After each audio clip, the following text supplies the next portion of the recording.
In this class 1, we are going to start with the basics. We are going to start with the general pathology, and what general pathology starts with, the basic chapter, that is the cell injury, right? So I will be covering all the important topics that will be coming in your exam. Mainly I am going to teach you, keeping exam in mind. I will be giving you the clinical examples also. Wherever the clinical examples are needed, wherever the clinical questions need to be integrated, that will be done in the classes. Having said that, without any further late, let's begin the class. So having said that, now our chapter is cell injury, right? So what happens if their cells are injured? And how many types of cell injury are there? Reversible cell injury and irreversible cell injury. Okay, and how many types of cell death are there? There's a necrosis and apoptosis. Everything will be covered in this class. Okay, so let's begin our topic. See, this is our poor cell which got injured. Okay, so let's look at here. This is your normal cell. Okay, imagine there is a normal cell which is under homeostasis. Everything is perfectly all right. Everything is perfectly all right, sir. Now, when you try to give some stress to it, okay, when you are trying to give some stress to it, some kind of microbiological stress or radiological stress, or doesn't matter, you are stressing the cell, sir. Okay. Now, when you are stressing the cell, when you are keeping the cell in a stress environment, first cells will try to undergo adaptation. Okay. So, usually when I am giving you excessive work, for example, you are working under me, imagine the superintendent is giving excessive work for the interns. Okay. So, whenever there is so much of work, what you will try to do? First, you will try to adapt yourself to the environment. Even the cells will do the same thing. Cells will try to adapt, okay, for the stress. If the stress is still coming, the stress is increasing day by day, now the cells will give up. Okay, now the cells are getting injured. Okay, so if cell adaptation fails, inability to adapt, okay, failure to adapt will cause cell injury. Okay, cell injury, sir. Now, what do you think about the cell injury? Immediately the cells are going to die with the cell injury? No, if there is a little cell injury which can be reversed. Cell injury happened, but it's a little, sir, not too much. Not much damage, the cell membranes are not damaged, the nucleus is not damaged, the mitochondria are not damaged much. So still there is a chance that you can take back this cell to normal, back to the homeostasis, to the normal level. So the cell injury can be of two types. What are they? First one is called as a reversible cell injury. So what exactly is this reversible cell injury? The cell is injured, sir, true, but not much damaged. Still there is a chance that the cell will go back to its original state. Okay, it will go back to its original state, it's a normal homeostasis. But if the damage is so severe, the cell is severely damaged, so the stress is so much, it cannot adapt, there is so much of damage that's happening. Now, this is called as irreversible cell injury. Okay, now the cell is having only one way, that is it have to die. Okay, it have to die either by the process of necrosis or apoptosis. Okay, so irreversible cell injury will lead to what? The irreversible cell injury can lead to cell death. How many types of cell death are there? A cell can die by two ways. First one is called as a necrosis and second one is called as apoptosis. So now tell me, normal cell, sir, you are stressing it. When you are stressing it, it will start to adapt. But if it's failed to adapt, if it's failing to adapt, you are increasing the stress, it's failing to adapt, it's not adapting, sir. So what will happen first? Initially, reversible cell injury will happen, reversible. Now there is a still chance that the cell can go back to its original normal function. But if there is an irreversible cell injury, the amount of stress that you are giving is so much that cell will go into irreversible cell injury, so that the only fate of the cell is now it's a cell death by either necrosis or apoptosis. So, boliye mere ko, just tell me, sir, how many types of cell death are there? Two types of, sir, not cell deaths. How many types of cell injuries are there? Sir, there are two types of cell injury. Reversible cell injury है, irreversible cell injury है. इस दोनों में difference क्या है? We will discuss in detail. The basic thing which you know is reversible cell injury में the injury will be reversed. Irreversible cell injury में there is no reversal. The only fate is cell death. Cell is going to die for sure. Okay, done. Now let's begin our topic with reversible cell injury, sir. A reversible cell injury में what happens? क्या होता sir? What happens sir? Now look here. Always let's begin with this. Sir, what is the most common cause of cell injury? Why a cell is getting injured? Reversible cell injury only sir. Why a cell is getting injured? Look here. The most common cause of cell injury is hypoxia. Sir, what is hypoxia? Right? Hypoxia means decrease oxygen. Oxygen is not there for the cell. Now, what is the cause of hypoxia, sir? This is a stress. Hypoxia is definitely a stress. Okay. So, hypoxia, sir. Now, what is the, right, first, this is the most common cause of cell injury. It's the most common cause of cell injury. Then what is the most common cause of hypoxia? Why hypoxia is happening? Why there is no oxygen availability for the cell? The most common cause of hypoxia is ischemia. What is this ischemia, sir? So, ischemia means decrease in blood supply.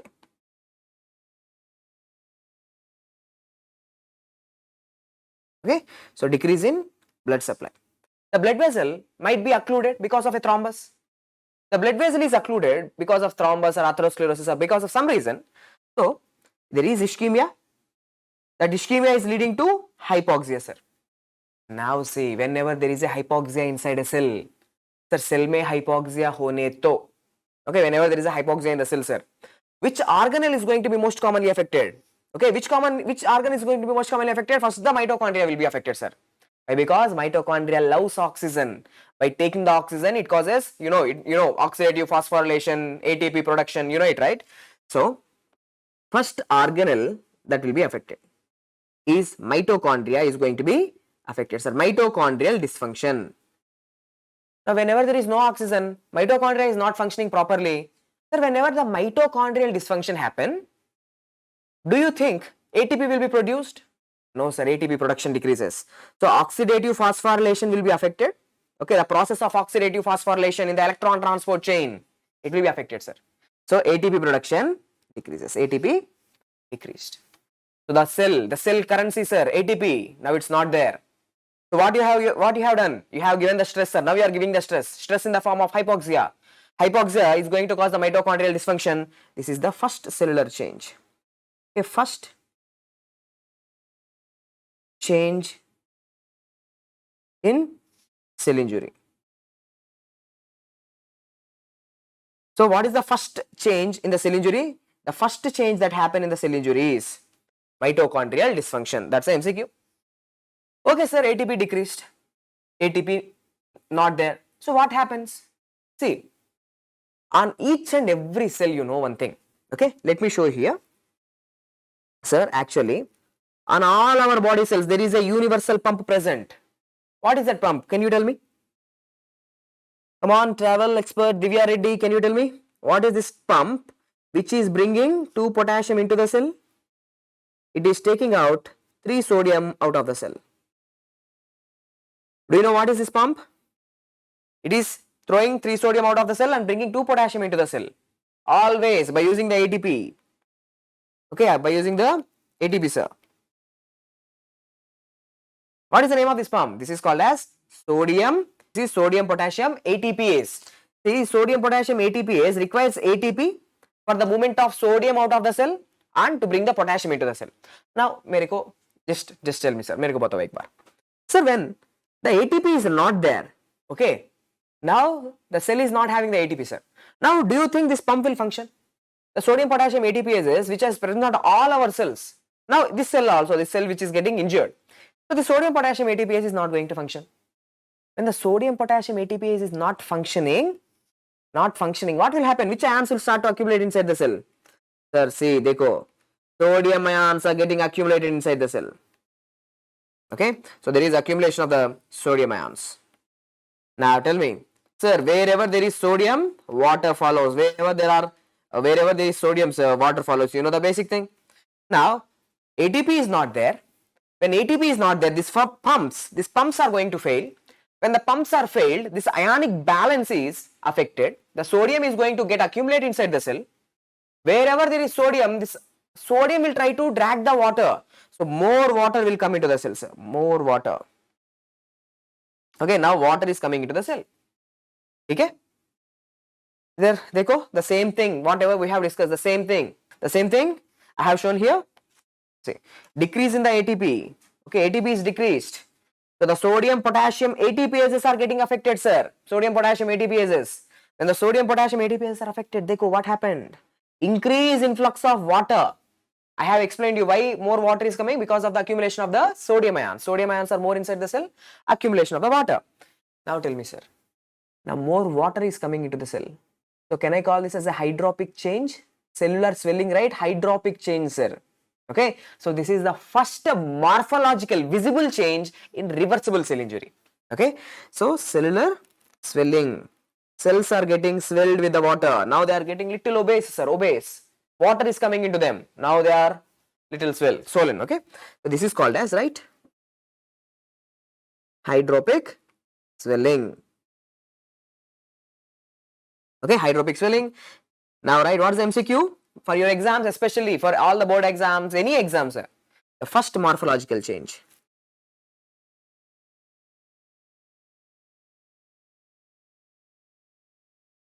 The first morphological change that is visible.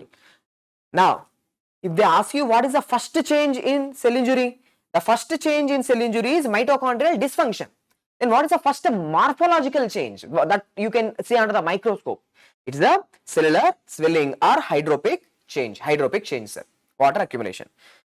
Dekho, when more water is coming into the cell, now by getting, like, by just dissolve, like, by when more water comes into the cell, this water, because of this excessive water, the cell organelles will start to swell, sir.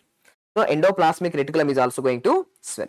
Okay, there is swelling of endoplasmic reticulum. Not only endoplasmic reticulum, all these organelles will start to swell. Okay, so this is seen in reversible cell injury. Hydropic change hai. Cellular swelling is happening. Endoplasmic reticulum swelling is happening. Now, ये क्या है? Loss of microvilli. MCQ. Loss of microvilli. Sir, what is this? Normally, एक बार इधर देखो. Just look at here, sir. Imagine, normally this is one cell. Okay. Now, the cell is having this microvilli. So, microvilli are there. Now, tell me, when more water is coming into the cell, in order to accommodate this water, the more water is coming, right? In order to accommodate the water, now cell is swelling. Now, when the cell is swelling, what happened to this villi? The villi get now flattened. Okay. Now, the cell will become something like this. The villi has lost, sir, because more water came into the cell. So, the loss of microvilli will be seen. Okay. So, loss of microvilli is seen in reversible cell injury. True. And what are these, sir? Blebs. These are the cytoplasmic blebs, sir. Now, more water is coming into the cell. Now, cell, what it is trying to do? Cell doesn't like this. Cell is still trying to control. It want to live, sir. It want to live. But more and more water is coming into it. So, now what it will do? See, now the cell, in order to accommodate this extra water, okay, in order to accommodate this extra water, cell, देखो, now this is the cell, sir. It is forming the same cell. It is forming some small protrusions. Okay, so these are the blebs. Okay, the cytoplasm, the cytoplasm is getting, the volume of the cytoplasm is getting expanded because of the excessive water. So the cytoplasm, sorry, not the cytoplasm, this cell membrane. Now cell membrane is forming this little blebs to accommodate the extra water. So these are the cytoplasmic blebs. Okay. बोलिए मेरे को. So cytoplasmic blebs are seen. One thing, there is loss of microvilli. Second thing, endoplasmic reticulum is going to be swollen. The cell is also getting swollen. So all these are because of what? Why are all these problems? Because of the failure of sodium potassium ATPases. Why sodium potassium ATPases are failed? Because of decrease in ATP. Why decrease in ATP? Mitochondrial dysfunction. Why mitochondrial dysfunction? Because of hypoxia. Why hypoxia? Ischemia. Okay. So cytoplasmic blebs are also going to form. Extra pouches, small pouches to accommodate the water. Okay. And Myelin figures. So what are these Myelin figures? Okay, Myelin figures, what exactly are they, sir? This, just look at it. This is the image based question which can come in your exams. Okay. So this is an electron microscopic image. Okay, what these myelin figures especially can be seen. This is a feature of electron microscopic. It's an electron microscopic feature, not just the light microscopic feature. Look, are you able to appreciate this lamellated appearance? These are like lamellated appearance.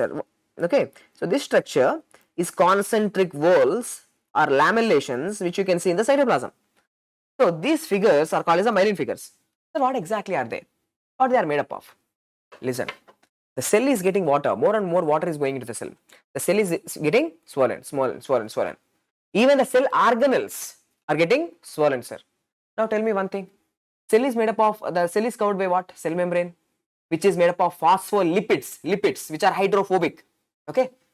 And even your cellular organelles like endoplasmic reticulum, mitochondria, Golgi complex, even they are also surrounded by the membranes, right? Even organelles are also surrounded by their own membranes. Now, whenever the too much water is coming, this water is distending the organelles, making them swollen. So, during this process, some amount of cell membrane damage will occur. Not severe, just some amount of cell membrane damage. Okay, the cellular organelles also, dekho, endoplasmic reticulum also, it is getting swollen. So their cell membrane, whatever is there, okay, their membrane, the organelles which are covered by their membrane, even the membrane is getting distended, distend, and there will be a small damage. So some phospholipid, some membrane is going to be teared away. So these cell membrane, this phospholipid membrane, okay, which is hydrophobic, sir. Now it is going to, in the cytoplasm it will come and it will go into whorls or lamellations. So very important point, these myelin figures, which are nothing but, look here, they are, what exactly are they? They are membranous whorls or lamellated aggregates of phospholipids. What they are made up of? They are made up of phospholipids. Derived from where? Derived from damaged membranes of mitochondria or endoplasmic reticulum or cell membrane. Okay, so this is the question that they will ask you in your exam. They are made up of what? They are made up of phospholipids. They are mainly made up of phospholipids. Other components are there like calcium, but they are mainly made up of phospholipids. Okay, next. So far, let's recap what we have seen, sir. Come on, guys. Let's see. We have started with the reversible cell injury. Reversible. Okay, we have started with the reversible cell injury. Now, in reversible cell injury, what happens? There is a decrease in the ATP. Okay, there is decrease in the ATP. Now, when the ATP is going down, what happens? Sodium potassium ATPase has failed. More water is coming into the cell. So, hydropic change. That is the first morphological change. Endoplasmic reticulum is filling. Loss of microvilli are seen. Cytoplasmic blebs are seen. And myelin figures are seen. Myelin figures are made up of what? Phospholipids. Next, sir. Next, what happens? Sir, whenever the ATP is not there, oxygen is not there, sir. Okay, oxygen nahi hai. Oxygen nahi hai to, when oxygen is not there, do you think aerobic respiration is going to be possible? Aerobic respiration needs oxygen. Now, oxygen is not there, hypoxia. The cell is having hypoxia. So, now the respiration will shift into anaerobic pathway. Anaerobic respiration will start to happen inside the cell. So, whenever anaerobic respiration occurs, what happens? Lactic acid is going to be produced. You know, lactic acid is the product of anaerobic respiration. Now, inside the cell, lactic acid levels are going to increase. Lactic acid, acidosis. Now, what will happen? Because of this acidic environment, see, acidosis, sir. Now, what happens? There is clumping of chromatin. The chromatin material which is present inside the nucleus. Now, this nuclear chromatin, now the nuclear chromatin, it will start to come together, clumps. Okay. So, why this is happening? This is the nuclear change. What is the nuclear change? MCQ. Nuclear change. Nuclear change. Okay. So, what is the nuclear change that is seen in the reversible cell injury? It's the clumping of chromatin. Okay. Next, sir. What other changes can be seen? Now, I have said you one thing. The endoplasmic reticulum, because of this hydropic change, as the more and more water is coming into the cell, the endoplasmic reticulum is getting swollen, no? The endoplasmic reticulums are getting swollen. Who is attached to endoplasmic reticulum? I am asking you. Who is attached, sir, to endoplasmic reticulum? Ribosomes, right? Ribosomes are attached. Now, because of the swelling of the endoplasmic reticulum, those ribosomes will undergo detachment. The ribosomes will start to detach, sir. Now, what will happen? Do you think protein synthesis will happen now? No, protein synthesis will stop. So, there is decrease in the seed. There is ribosomal detachment leading to decrease in the protein synthesis. So these are the three main events that happens in the reversible cell injury. Okay, these are the three main events that happens in the reversible cell injury. What are the three main events which I want you to know are cellular swelling, second thing is clumping of the chromatin, and third one is decrease in the protein synthesis, sir. Okay, is it clear, guys? So far, is it clear? This reversible cell injury can happen in any cell. It can happen in any cell. When you are giving stress to a cell, first it will undergo reversible cell injury. See, now try to understand like this. Okay, try to understand like this. Any of your body cell, if you stop oxygen to it, you don't give oxygen to it, first what will happen? The sodium potassium ATPases they will stop functioning. So cellular swelling will happen, clumping of chromatin will happen, decreased protein synthesis will happen, Myelin figures are seen. But still, if you just leave the cell, if you take out the stress from the cell, okay, just remove the stress from the cell, still the cell will go back to its normal function, sir. The cell will survive. Okay, there is no cellular death. Till here, this is a reversible cell injury. Still the cell can go, if you remove the stress, still the cell can go back to its normal function. Okay? Then, let's begin the topic of irreversible cell injury, sir. What is irreversible cell injury? Okay?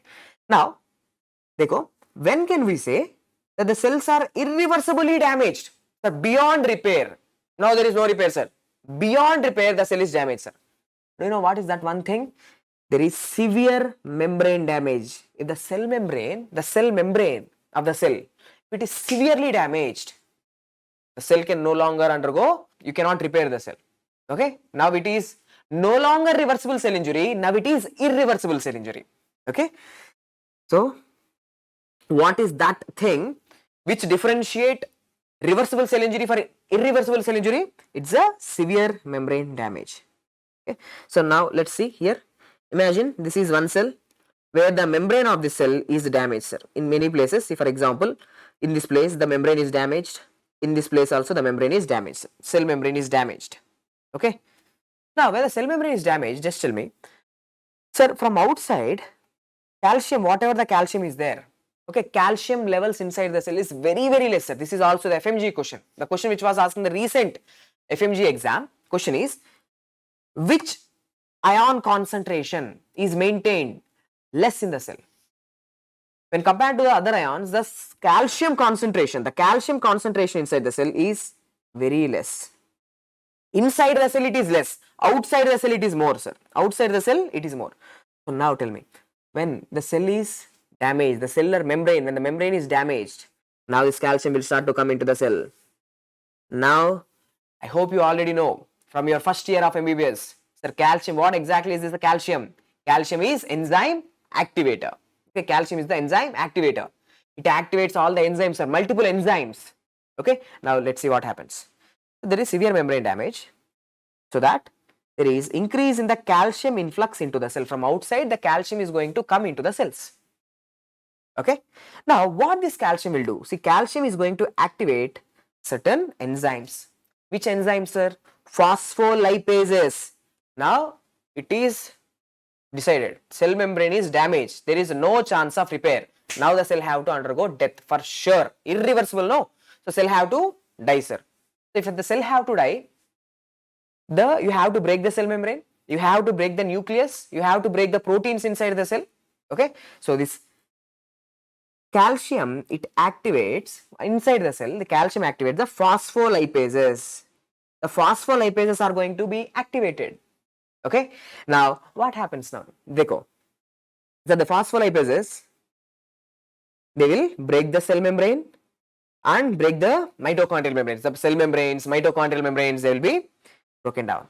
And one more thing I want you to know is, see this phospholipases. In the name itself, it's a phospholipase. They will break the phospholipids. Where phospholipids are there? Phospholipids are there in the membranes. Cell membrane, mitochondrial membrane. You know it, right? So, now the cell membrane is getting damaged. The mitochondrial membrane is also getting damaged. The membrane around the mitochondria is also getting damaged, sir. Now, this is also very important. Once the mitochondrial is damaged, this is also an indication. If the mitochondria are damaged, that's also an indication that it is irreversible cell injury, sir. So what are the two things which will say this is irreversible cell injury? That is severe membrane damage, cell membrane damage, as well as mitochondrial damage. So if they are present inside the cell, it is no longer reversible cell injury, it is now irreversible cell injury. Okay. Now MCQs which were asked in your exam, calcium came into the cell, sir. Calcium is activating what? Calcium is activating the phospholipases. The cell membranes are getting damaged. Mitochondrial membranes are getting damaged. Now dekho, what happens? Do you know? Calcium now will enter into the mitochondria. Calcium, where it is going? Calcium is going into the mitochondria, sir. Okay.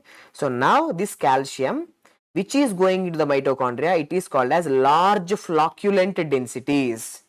Okay. So this is the question. Dekho. Now imagine this is your mitochondria. Now mitochondrial membrane is damaged, no? Now in some places, dekho, in some places mitochondrial membrane is also damaged, sir. Now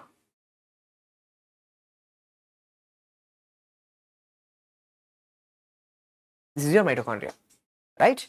Now see here, now calcium, it will go into the cell and it will start to deposit in the mitochondria. Now this green color thing, imagine it as a calcium.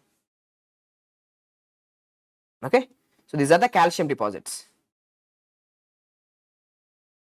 Okay, so these calcium deposits are called as large amorphous flocculent densities. Okay, large amorphous flocculent densities are seen in which organelle? Can you tell me?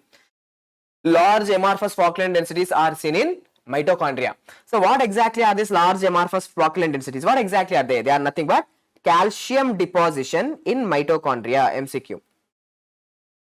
Okay, next MCQ. The large flocculent densities which are there in the mitochondria, they are the hallmark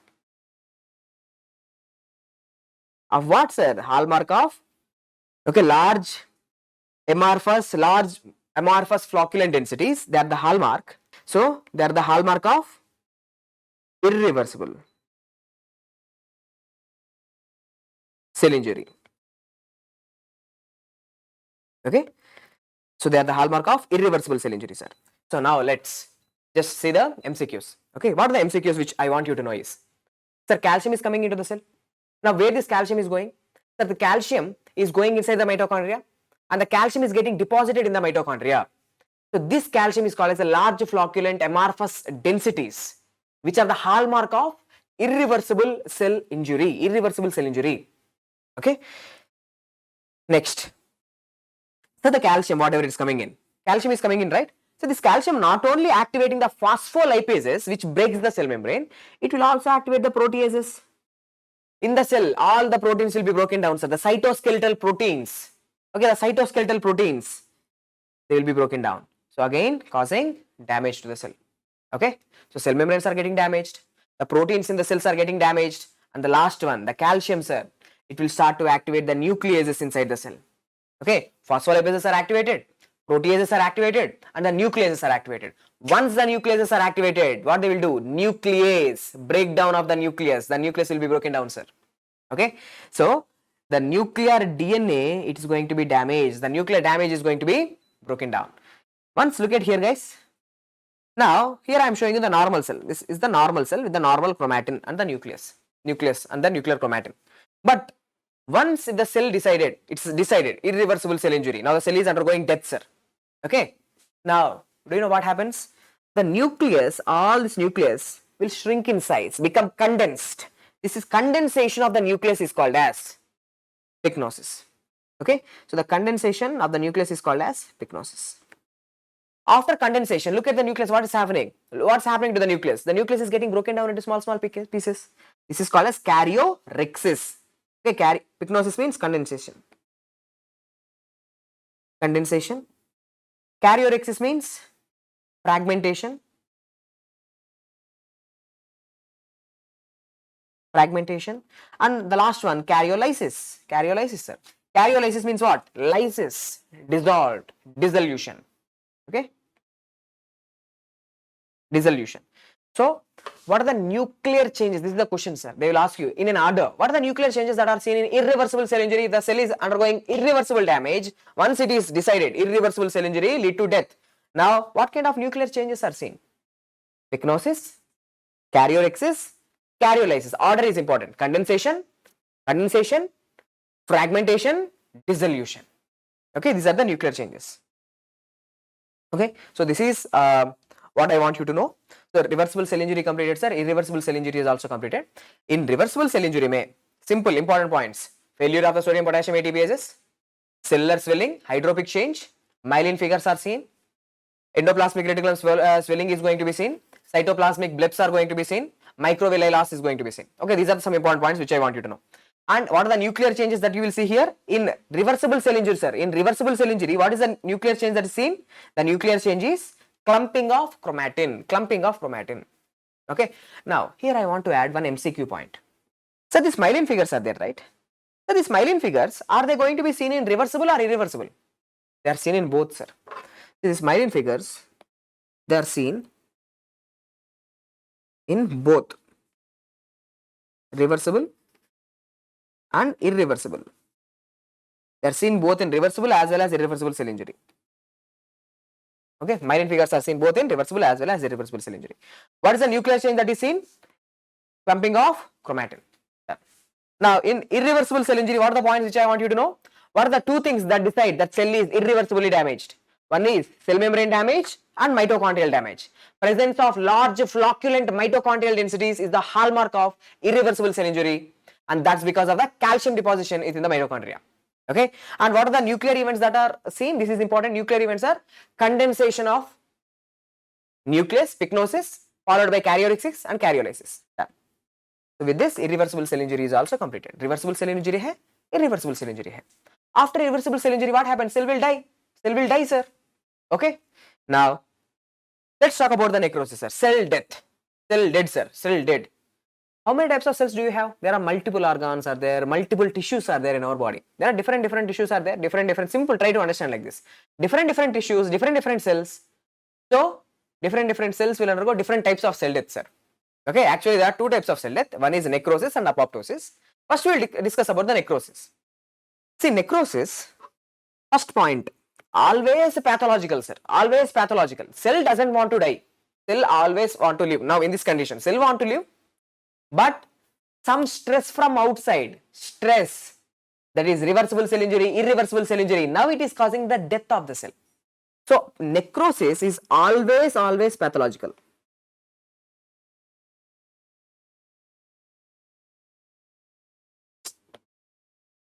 It's always pathological.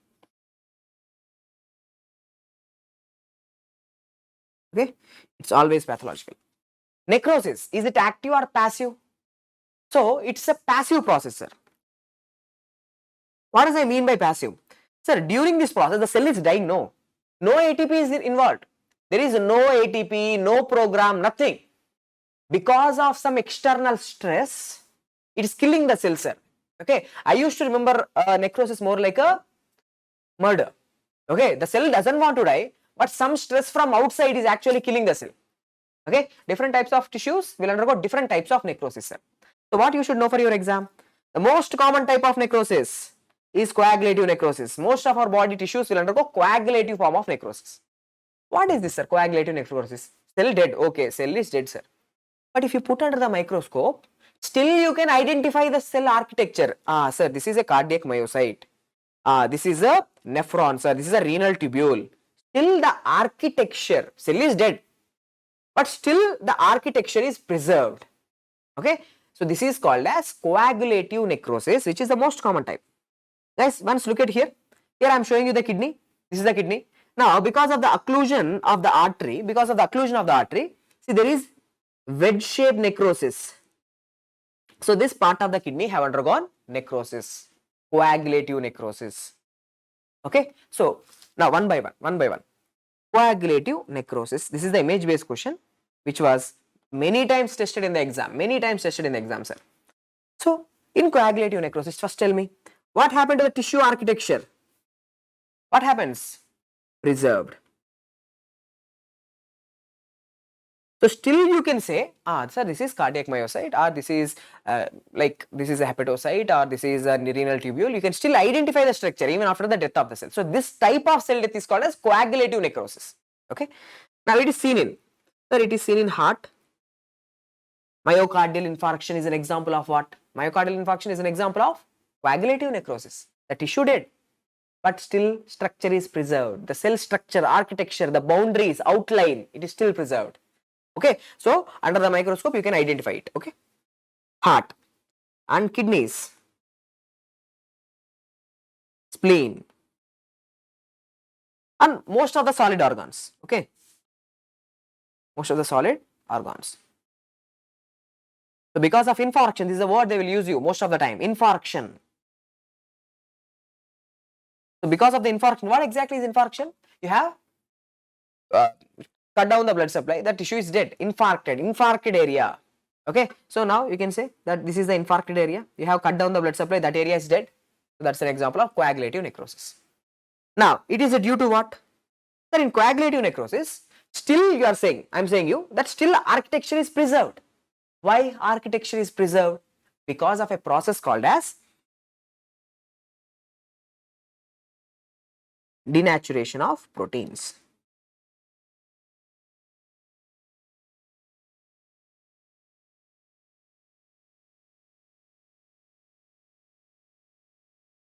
Denaturation of proteins.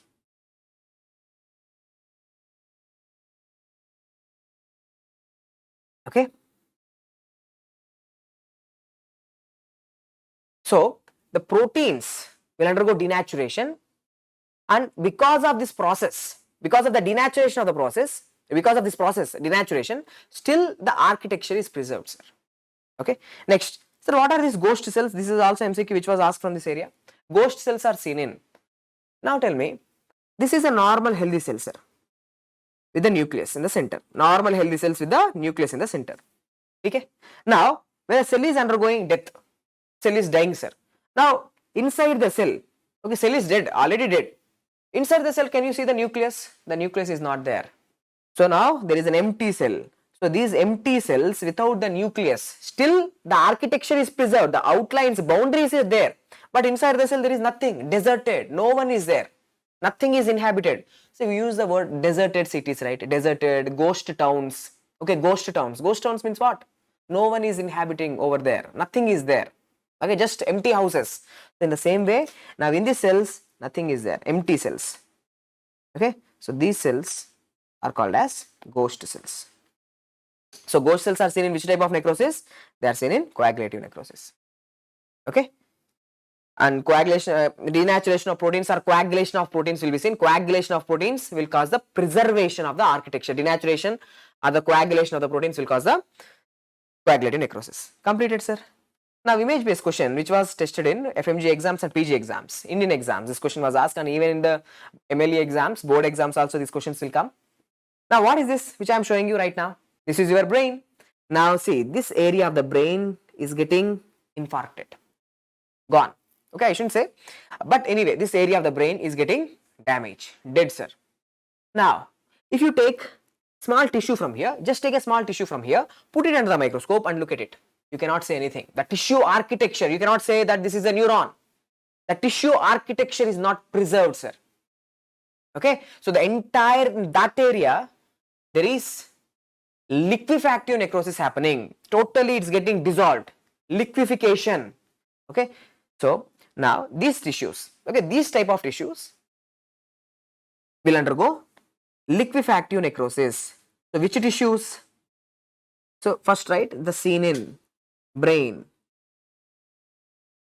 Okay, brain, and also pancreas. Sir, brain and pancreas. So these tissues, what is something special about them?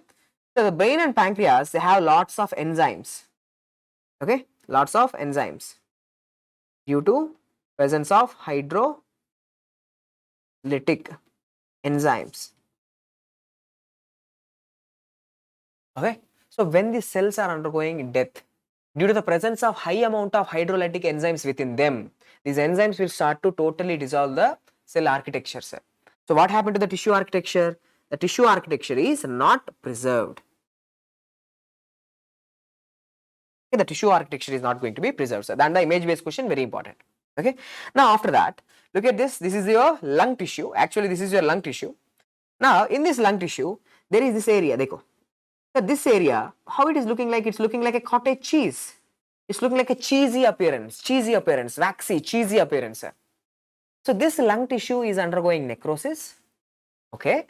And because of this necrosis, just morphologically, not under the microscope, just by look, morphology itself, gross morphology itself is showing you cottage cheese-like appearance. So that's it's called as Cassius necrosis. Cassius means cheese-like. Okay. So MCQs which were asked are, the Cassius necrosis is actually a combo. It's a combo, sir. It's a combination of both. It's an example of both coagulative plus liquefactive. This pen is little misbehaving. Okay, no issue. It's an example of both coagulative and liquefactive necrosis. Okay, coagulative and liquefactive necrosis. So it's both combo, both are happening. Okay, now appearance, how it is appearing? So this tissue is dead, and how it is appearing, like, grossly, cottage cheese like. Okay, cheese like appearance. It is associated with which condition? Especially this type of necrosis will be associated with infections. Okay, infections like TB mainly, sir, TB because of the mycobacterium, tuberculosis, organism, and it's also because of some fungal infections. Fungal infections like histoplasmosis. So TB में इस condition में TB, histoplasmosis and coccidioidomycosis, one more condition. So TB, histoplasmosis, coccidioidomycosis. Okay, coccidioidomycosis, I am not writing it, it's a lengthy name. So TB, histoplasmosis, coccidioidomycosis. In these conditions, if you have these infections in your lung, your lung parenchyma is dying, lung is dying, no doubt. But after death, it will look like a cheese. So Cassius necrosis. Okay. Now fat necrosis, sir. What is this fat necrosis? Now wherever there is fat in your body, fat hai na? In some places there is fat, sir. If this fat is undergoing necrosis, that is called as fat necrosis, fat death, sir, adipocyte death, the death of the adipocytes. Now some important points are there. Dekho. See, this fat necrosis, first where it is seen, sir. Where more fat is there in your body? The fat is mainly present in your breast. In females, breast tissue में fat है, ज़्यादा fat है, and omentum में fat है, and buttocks. Okay, buttocks में. Okay, so in these areas, very much fat is there, very high amount of fat is there. Now imagine there is a trauma to the breast. Okay, some road traffic accident because of some abuse or because of some injury, fall. Now there is a damage that is happening to the breast, sir. Breast tissue damage is happening. Now the breast, inside the breast, the adipocytes whatever were there, now they are undergoing death. Okay, now they are undergoing death, sir. Necrosis is going to happen. Now this necrosis is called as a fat necrosis. Important point, sir, once the fat is dead, okay, the adipocytes are dead, now the fatty acids are going to be released. Okay, fatty acids are going to be released. Sir, these fatty acids love to bind with the calcium. Okay, these fatty acids love to bind with the calcium. Okay, so fatty acids are binding with the calcium, sir. Okay. Now what is this process called as? This process is called as saponification. So calcium binding with the fatty acids. Now you will start to see in the area of necrosis, in that particular area of necrosis, you will start to see white deposits. So this is called as chalky white appearance. Okay, chalky white appearance. So chalky white appearance is in which type of necrosis? Fat necrosis, sir. Now देखो एक बार इधर, just look at here, sir. So can you tell me what is that organ? So this organ, this is a pancreas. Okay, a pancreas है. It's a pancreas, sir. Now you already know, sir, pancreas will undergo which type of necrosis? Pancreas will undergo liquefactive necrosis because of enzyme rich. Pancreas have lots and lots of enzymes. Okay, pancreas have pancreatic lipase, colipase, trypsinogen, chemotrypsinogen, procarboxypeptidase, so many enzymes are there inside the pancreas. So pancreatic parenchyma will undergo liquefactive necrosis, no doubt.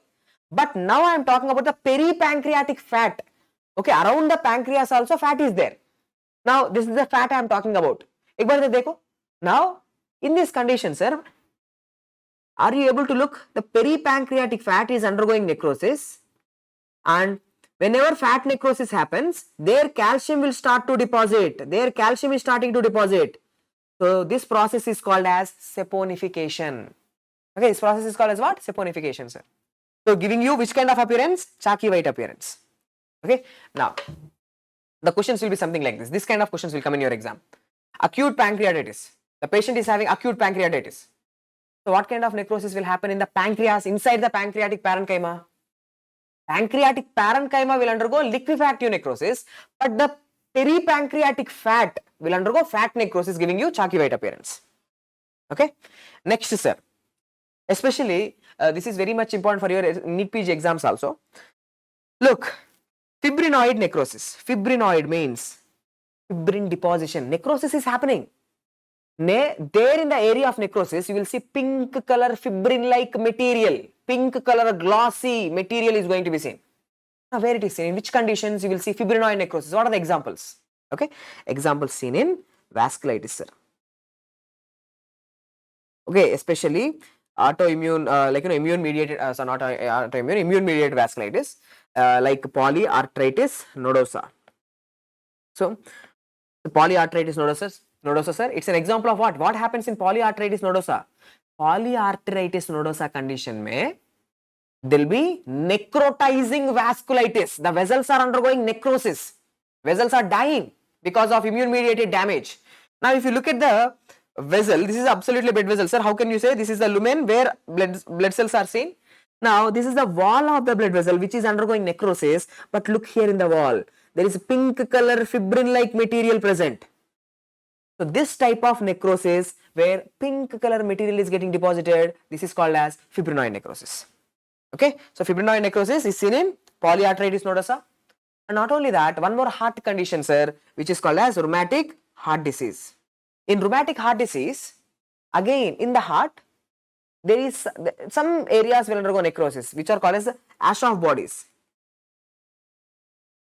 Ash of bodies.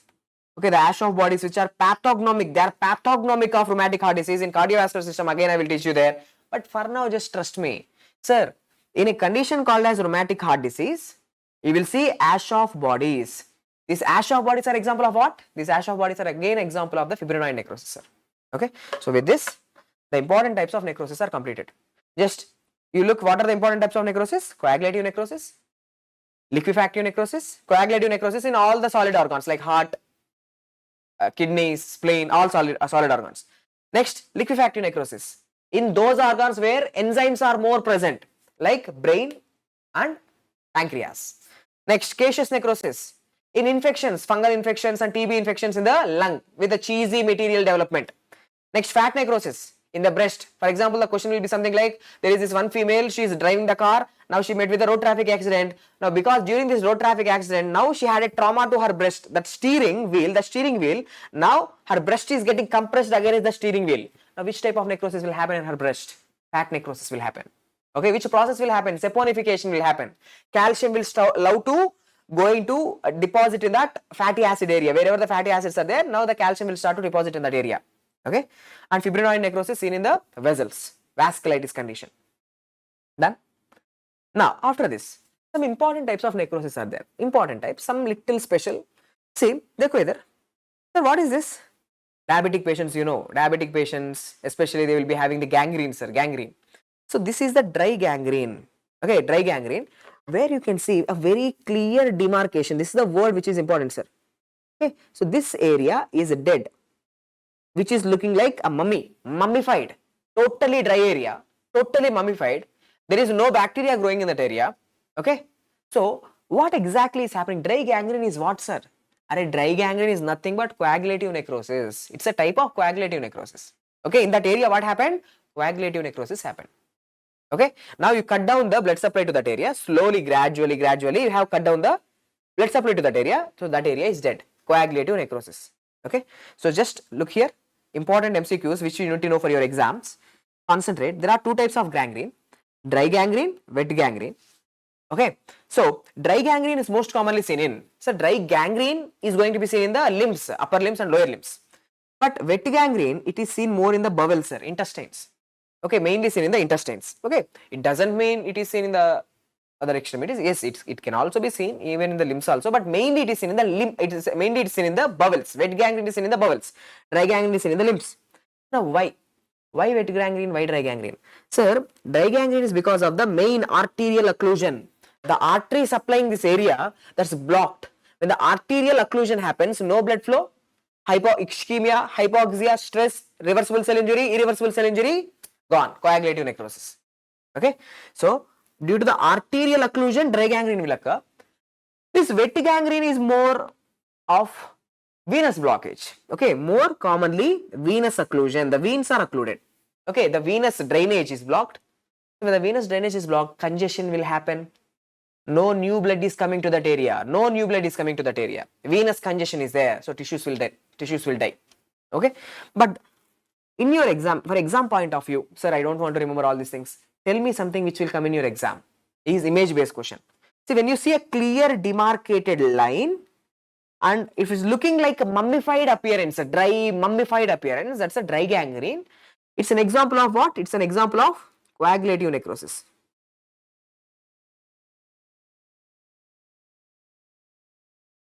Okay, necrosis, coagulative necrosis. Sir, look here. So this is more, it's not looking dry, sir. It's not looking dry, it's not looking mummified. But here also tissues are dying. Tissue death is happening. But it's more like liquidy. Okay, here most of the time infections will start, sir. Here infections will start. Okay, so this is more of liquefactive necrosis. Okay, so wet gangrene is an example of which type of necrosis? A liquefactive necrosis along with the infections. Usually infections will develop here. Okay, in dry gangrene, usually infections are not developed. Okay, there is no growth of bacteria that I will show you. एक बार इधर देखो, look sir here. Now see the line of demarcation in dry gangrene present. Okay, so the line of demarcation means healthy tissue, dead tissue present at the junction between healthy and gangrenous part. But in wet gangrene cases, that line of demarcation is not clear. Okay, line of demarcation is a MCQ. Line of demarcation is seen in dry gangrene, it is not seen in the wet gangrene. Next, bacteria, I have said you where bacteria will grow. Sir, in dry gangrene, bacteria will not grow. Bacteria fail to survive. In wet gangrene area में liquefactive necrosis along with infection, superimposed infection will cause the liquefactive necrosis. Okay, so these are the some questions which I want you to know for your exam. Dry gangrene, wet gangrene. Dry gangrene is coagulative necrosis, wet gangrene is liquefactive necrosis. Dry gangrene में line of demarcation is seen, wet gangrene में line of demarcation is not seen. Okay, dry gangrene is because of the arterial occlusion, wet gangrene is because of the venous occlusion. Next, after this, the next question that will ask that will come in your exam is Zincus degeneration. ये क्या है sir? What is this Zincus degeneration or Zincus necrosis?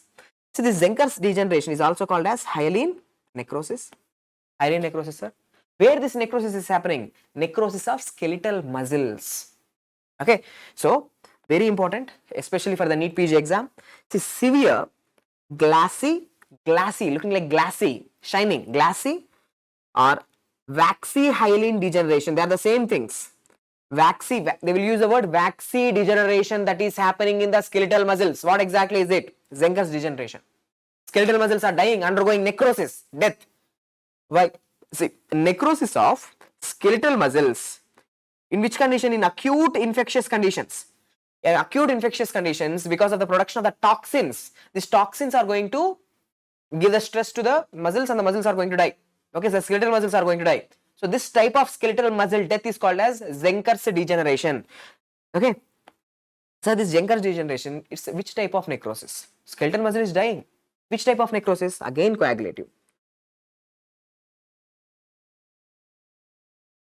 Okay, coagulative necrosis.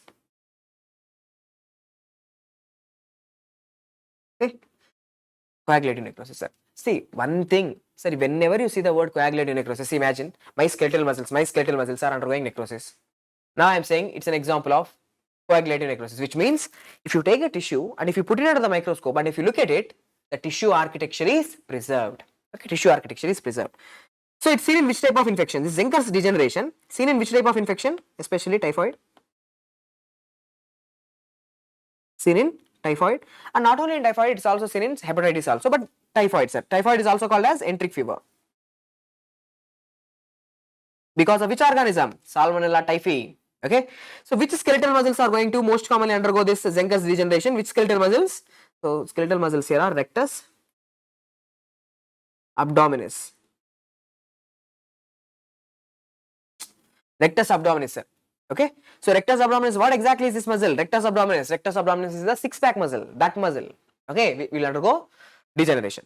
So with this, all important types of necrosis are completed. Okay, reversible cell injury, irreversible cell injury. After that, cell death we have started. In cell death, I have also done the necrosis and different types of necrosis. Is that clear? Okay, guys. Now, after this, let's continue with the apoptosis. Very simple topic. Sir, first you tell me. You just name me, sir. Apoptosis. Apoptosis, is it physiological or pathological? Tell me. Necrosis is always pathological. Every time necrosis is pathological, sir. Cell doesn't want to die, but someone from outside is killing the cell.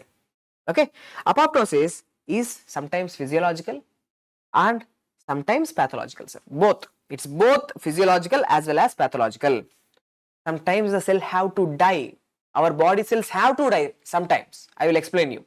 So it's both physiological as well as pathological. So this is programmed cell death. Okay, everything is properly planned. It's not like necrosis. It's not like murder. It's like a suicide, sir. Okay, everything is properly planned. By using ATP, we are killing the cells. So, it's a programmed cell death. It's called as apoptosis. And one thing I want you to know is, sir, after necrosis, the cells are dying, the cell membranes are ruptured, and the cellular contents are leaking out. After necrosis, one thing very important point is, after necrosis, cell damage will leak the contents, will leak the cellular contents outside, so that inflammation will start. After necrosis, there will be inflammation. But here after apoptosis, there is no inflammation. I will explain you later why there is no inflammation. Why? Because cellular contents, the cell membrane is not damaged. Okay, cell membrane is not damaged, sir. The cellular contents are not leaking out. So no inflammation, no neutrophils will come, no recruitment of the neutrophils, nothing will happen. So no inflammation. It's a programmed cell death. By using ATP, okay, we are making everything by using ATP, sir. Everything is programmed because we are using ATP. Okay, ATP is used in this process. And this apoptosis, it is caspase dependent. So caspases are the enzymes. There are certain enzymes involved in this process of cell death. Okay, what are those enzymes? Caspases. So caspases will kill the cell. Okay, so what are some important points about the apoptosis? Physiological and pathological. Okay, it's a programmed cell death. There is no inflammation. Okay, no inflammation after the cell death, and it's an active process, and it's a caspase dependent. Some caspases, enzymes are involved in killing the cell. Now, just look at here. This is something which I find in the internet. It's very simple, very interesting also. See, necrosis versus apoptosis. Necrosis always pathological. Apoptosis is maybe physiological, maybe pathological. Most of the time in necrosis, okay, most of the time in necrosis, sir, many cells will die, a group of cells because of the stress, not one single cell, a group of tissue because of arterial occlusion, that wedge shaped area you have seen, a little extra tissue, more tissue is getting dead. Okay, so affects many number of cells, adjacent cells, surrounding cells will also be affected. But this is apoptosis. Apoptosis is like suicide. During suicide you will die, and others are also going to die? No, only one person is committing the suicide. So affects very less number of cells, single cells, usually single cells. Okay. Now during necrosis, the cell size increases. The cell size actually increases. Cellular swelling will happen. Okay, water is coming into the cell. Reversible cell injury first initially. Cellular size is going to be increased and burst away. Okay. And in apoptosis, further later in next 15 minutes I will tell you, cell size actually becomes small. With the time, cell size is getting smaller and smaller. The cell size is getting shrunken. Okay. Now, necrosis is a passive process, no use of any ATP. Apoptosis is active. A for A, apoptosis is active. After necrosis, there is inflammation seen, MCQ. After necrosis, there is no inflammatory reaction, I have said you. After necrosis, cell membrane is damaged. During necrosis, cell membrane is damaged. The cellular contents will leak out, leading to inflammatory trigger, inflammatory reaction. In necrosis, the cell membranes are intact, cell membranes are not damaged, cellular contents are not leaking out, so no inflammation. Okay, now, yeah, this is the last one. See, Deco. See, in necrosis, I have said you, plasma membrane or cell membrane is disrupted. In apoptosis, cell membrane is intact. MCQ. All these are the MCQ. Trust me. In this entire class, this one single slide is the most important. Before going to the exam, one should go through this. Okay, just normal FMGE exam, this will be enough. This one single slide will be enough. But if you are aiming for the NEET PG exams, like a higher level of exams, you need to have little more knowledge. Okay, now, sir, tell me, apoptosis, is it physiological or pathological? I said you, apoptosis is both physiological as well as pathological. What are the physiological conditions? In which conditions? Physiologically, cells will commit suicide. In my body, some cells, they will commit suicide, sir. And it is good only. For body is good. It will happen. Which conditions? See, physiological examples of apoptosis. During embryogenesis. Okay, when you are an embryo, many cells in your body will undergo apoptosis.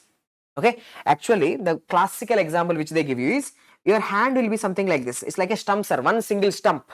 Okay, now actually, during embryogenesis, the fingers are not there. Okay, the digits are not formed. It's like a one single stump, sir.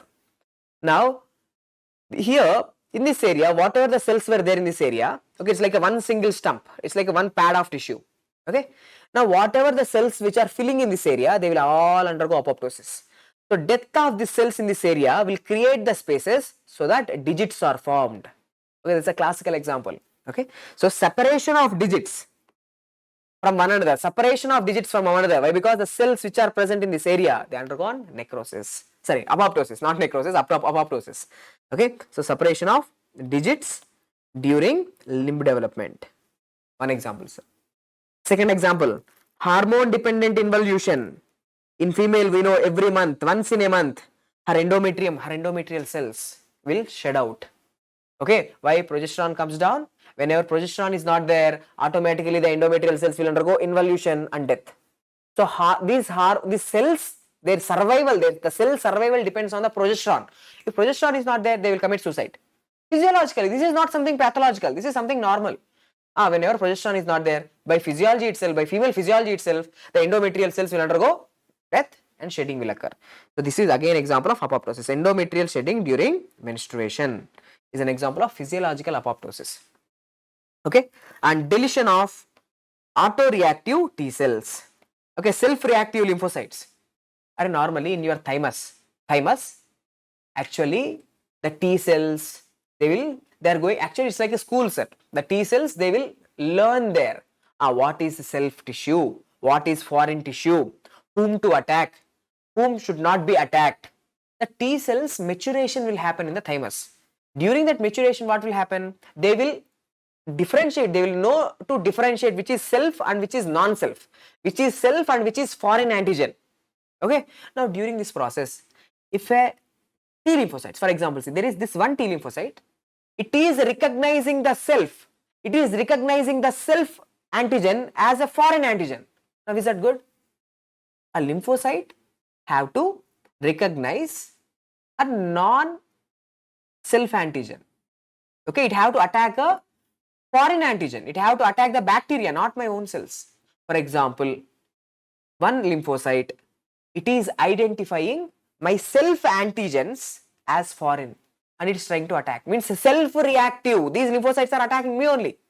Now what the cells should go? I have to undergo. These cells have to undergo apoptosis. We don't want these cells. So by physiology itself, these cells will undergo apoptosis. They will die. They will commit suicide. Okay. So deletion of self-reactive T lymphocytes is an example of physiological apoptosis. Now, for example, if it is not happening, failure. Okay, you do not eliminate. You haven't eliminated the self-reactive lymphocytes. Not eliminated, sir. They're still present in our body. What they will cause? They will cause autoimmune diseases.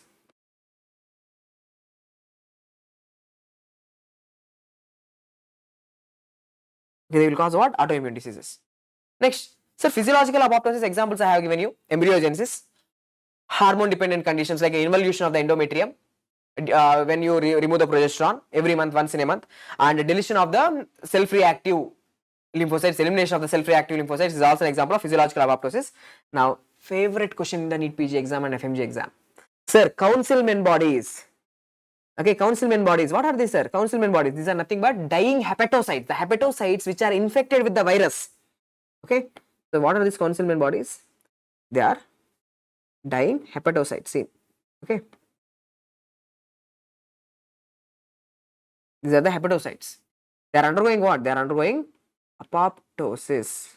Why they are undergoing apoptosis? They are committing suicide. Why? Because inside them there is a virus, HCV virus.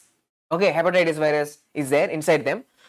Now they have decided, let's commit suicide. Why? Because the virus is there. If the cell is still alive, the virus will replicate and more number of copies are going to be produced. Now this will spread to the surrounding healthy tissue also. So now this hepatocyte have decided, let me commit suicide. So this dying hepatocyte is called as the councilman body, seen in viral hepatitis. Okay, the councilman bodies are seen in the viral hepatitis, sir. Okay, so right here seen in viral hepatitis.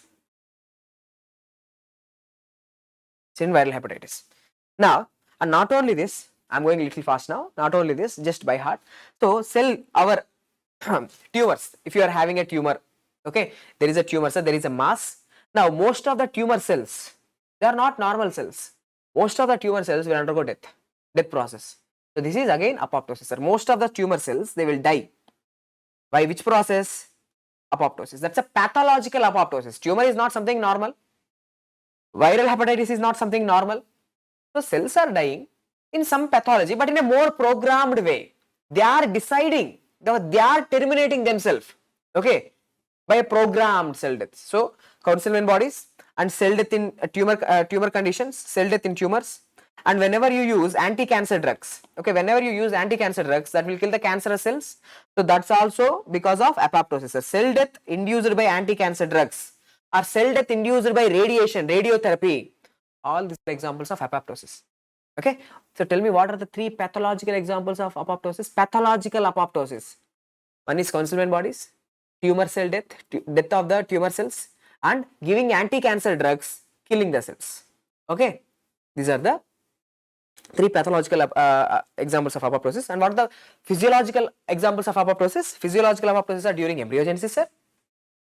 Second one is elimination of self-reactive lymphocytes and endometrial shedding during menstruation.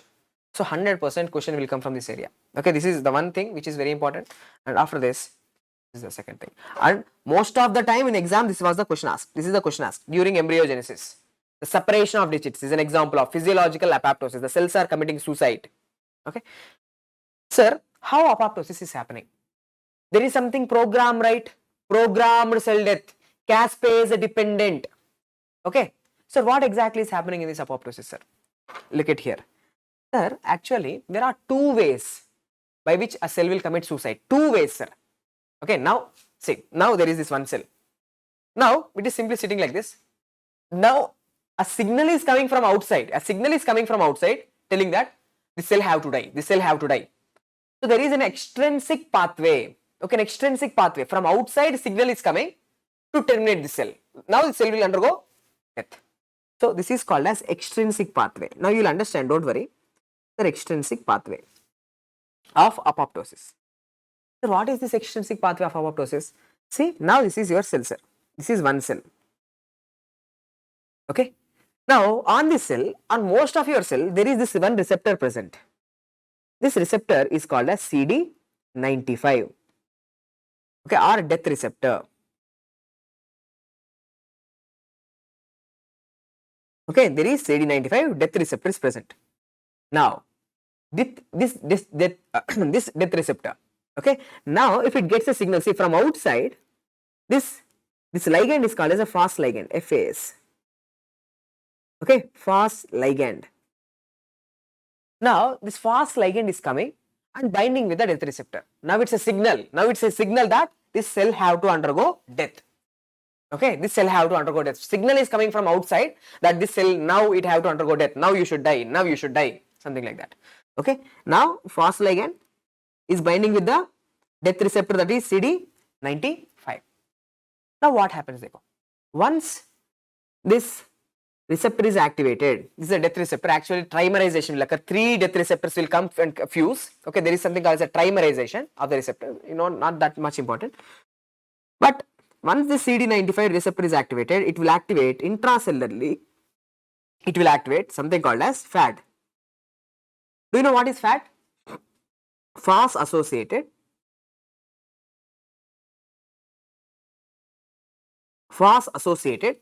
death domain.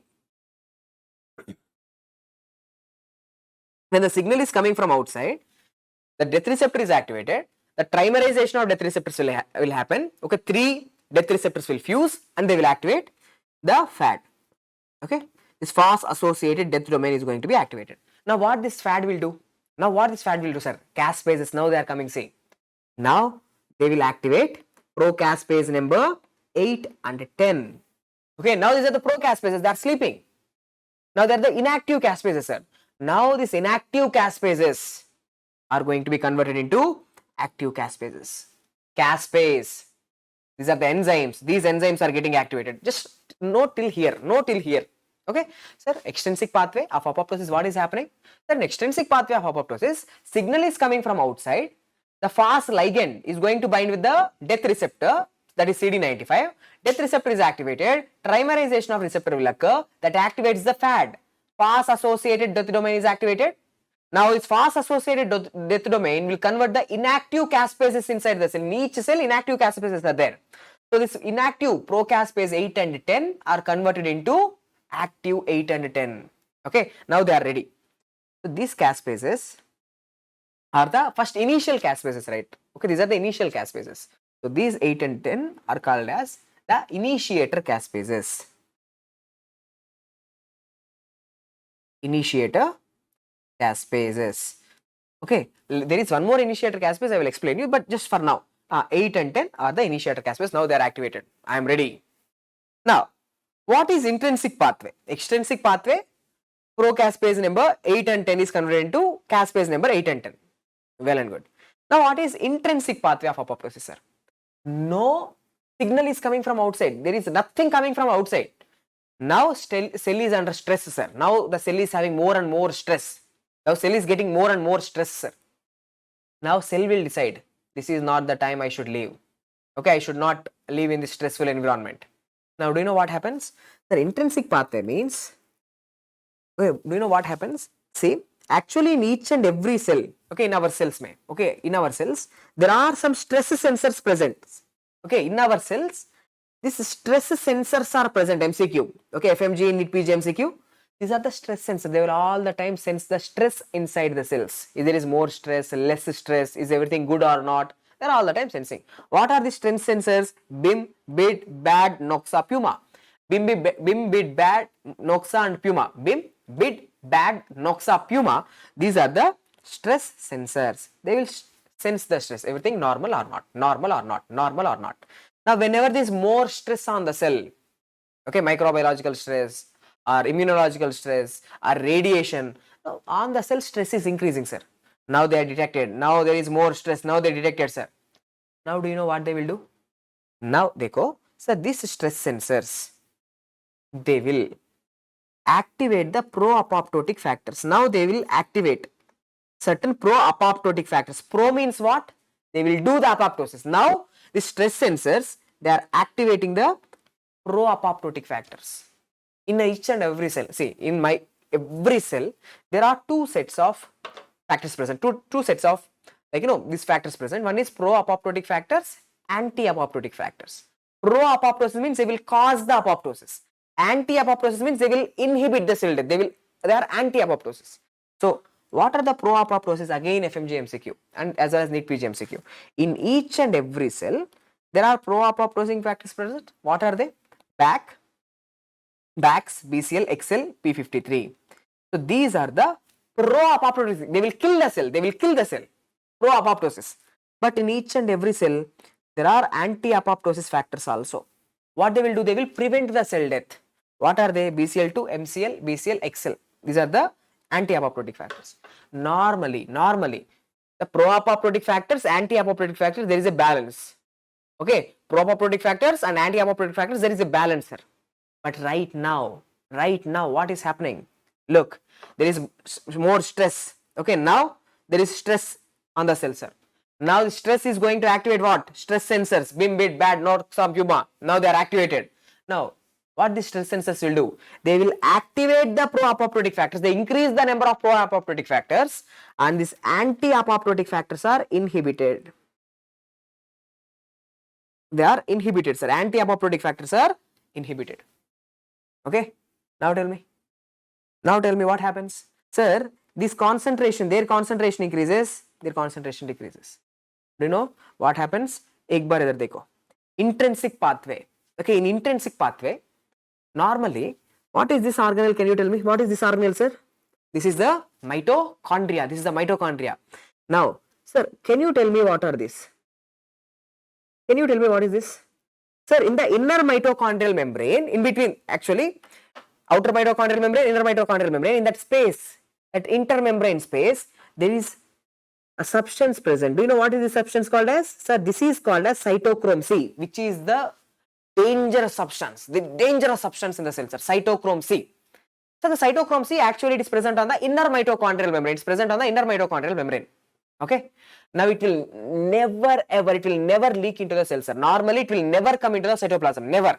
But right now, the cells are under stress. The stress sensors are activated. Now, what they will do? Now, they will inhibit, they will decrease the anti-apoptotic factors. Now, ek baar idhar look. Okay, just look at here, sir. Ek baar idhar dekho. Normally, do you know what is this red color thing which I have shown here? Sir, these are BCl2 molecules. Where you have studied BCl2? So, the important molecule BCl2. BCl2 is anti-apoptosis. It will inhibit the apoptosis. No cell death, no cell death. But now, same.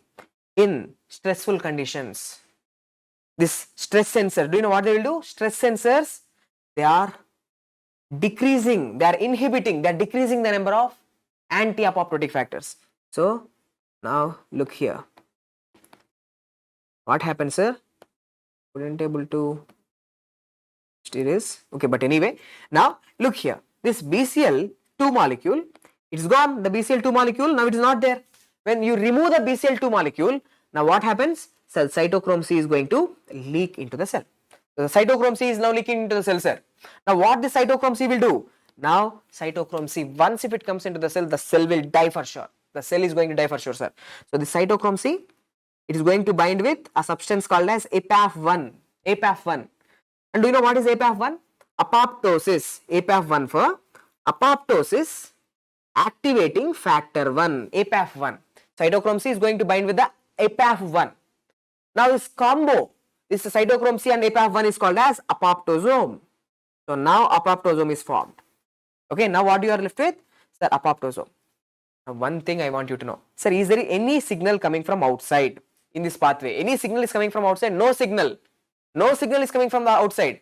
It's the stress sensors, BIM, BIT, BAX, NOXA, PUMA. They detect the stress. Whenever the stress on the cell is increasing, they will inhibit the anti-apoptotic factors. They will increase the pro-apoptotic factors. So because of that, BCl2 is gone.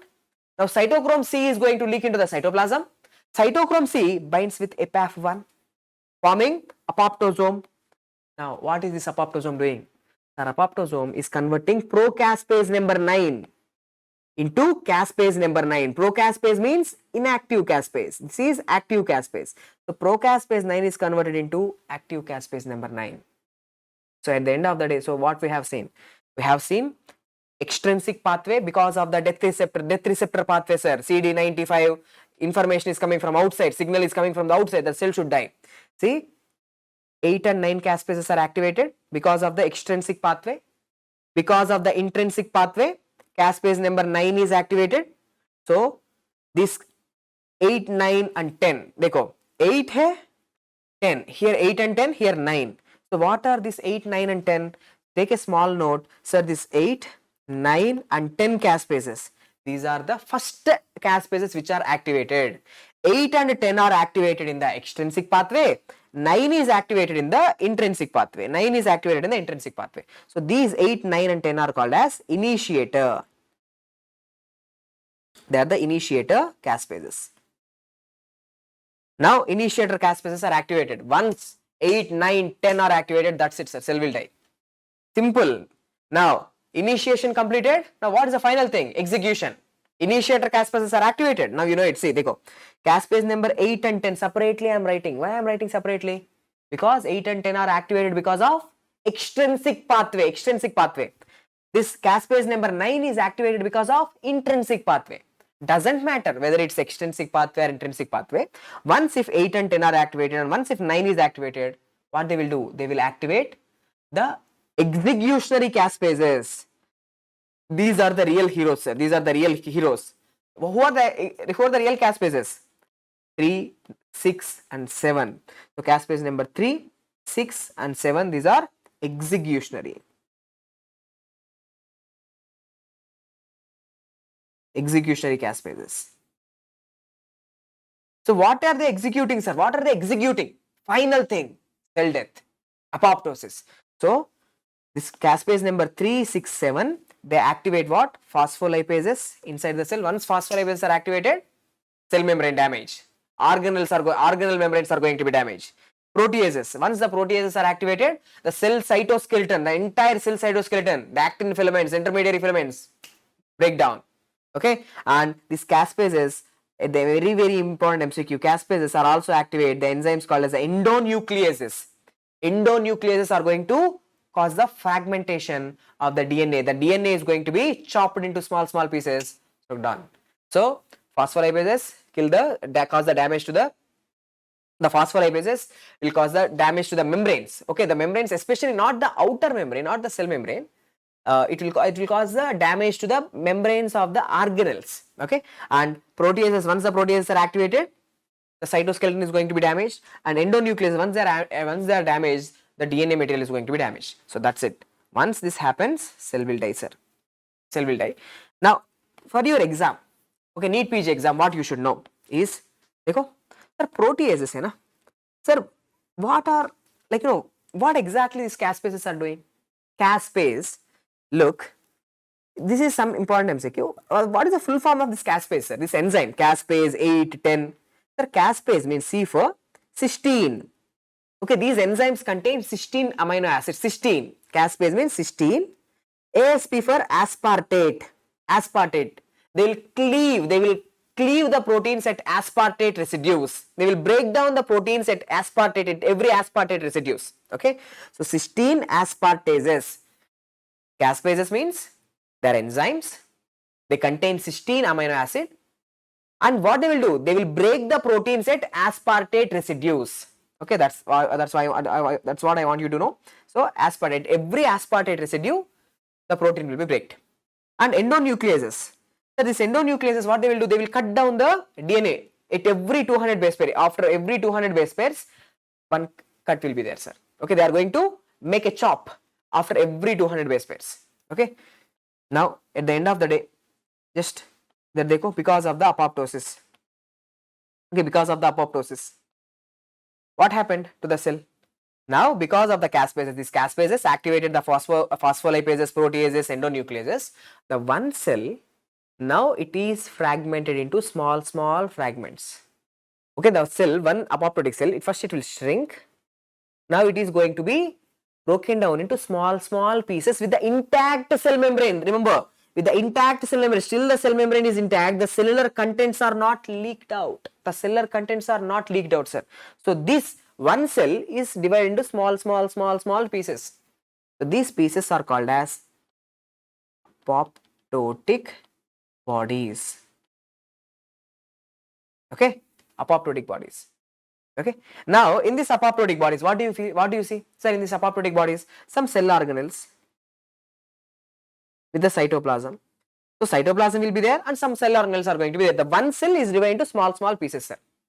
Now tell me, sir, these apoptotic bodies, should we leave them just like that? No, we have to clear it, right? We have to clear the entire debris. Now here is a lot of mess. There is a lot of debris. We have to clear it. Now how can we clear it? MCQ, sir. These apoptotic bodies, they are expressing something on their cell surface. This is called as the eat me signal, sir. Actually, this is called as the eat me signal. Okay, so this is nothing but, देखो, It's a eat me signal. Whenever these apoptotic bodies are expressing these molecules on their surface, now the phagocytic cells, the macrophages will come and eat the apoptotic bodies, clear the apoptotic bodies. Okay, so the eat me signal. What is the eat me signal? What are these green color molecules? So these green color molecules are nothing but phosphatidyl serine and thrombospondin. Okay, mainly phosphatidyl serine, sir. The phosphatidyl serine is now expressed outside the cell. It is externalized. Actually, it is inside. Normally, in healthy cells, the phosphatidyl serine molecules are inside.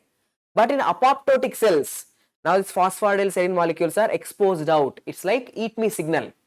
Okay, it's like eat me signal, sir. So whenever a macrophage see this phosphatidyl serine, macrophage will come and clear this apoptotic bodies. So the apoptotic bodies are going to be cleared away. So with this, completed. Apoptosis is completed, sir. Okay. So in apoptosis, what we have seen? The extrinsic pathway of apoptosis because of the death receptor pathway. Signal is coming from outside, where procaspase number 8 and 10 are activated, and intrinsic pathway because of the stress sensors activating the pro-apoptotic factors, inhibiting the anti-apoptotic factors. The cytochrome C is leaked. At the end of the day, caspase number 9 is activated. So finally, execution, sir. Caspase number 8, 9, 10 activates caspase number 3, 6, 7. So this caspases, these are the enzymes. They will activate proteases, endonucleases as well as the phospholipases. They will break the cell into small fragments which are called as the apoptotic bodies, and they will be cleared. They will be cleared away by the macrophages. Okay, because of this eat me signal, that is nothing but the phosphatidyl serine. Okay, now final thing, how to differentiate between. Okay, how to differentiate between apoptosis and necrosis. You have two. I gave you two dead cells, sir. I gave you. I am asking you whether this cell have undergone apoptosis or necrosis. Now, do a study called as DNA gel electrophoresis. Okay, DNA gel electrophoresis. If a cell is undergoing necrosis, it will show smear pattern, smearing. So this is a smearing pattern. Okay, the DNA is going like in one smear. Okay, it's like a smear, sir. So smearing pattern is seen. But if a cell have undergone apoptosis, we know in apoptosis endonucleases are activated. They will chop the DNA at every 200 base pairs. So what you will see is, see here step ladder pattern is seen. Okay, so step ladder pattern is seen in the apoptosis. Of course, step ladder pattern is also seen in necrosis. That's a different question. Okay, step ladder pattern is seen in both necrosis as well as apoptosis. But mainly, if you have to select one single option, apoptosis mein step ladder pattern is seen. Necrosis mein smear pattern is seen. Done. This is one thing, how to differentiate between necrosis and apoptosis. And question, sir, what is the stain used? By staining method, can you differentiate apoptosis and necrosis? So there is a stain called as a tunnel stain.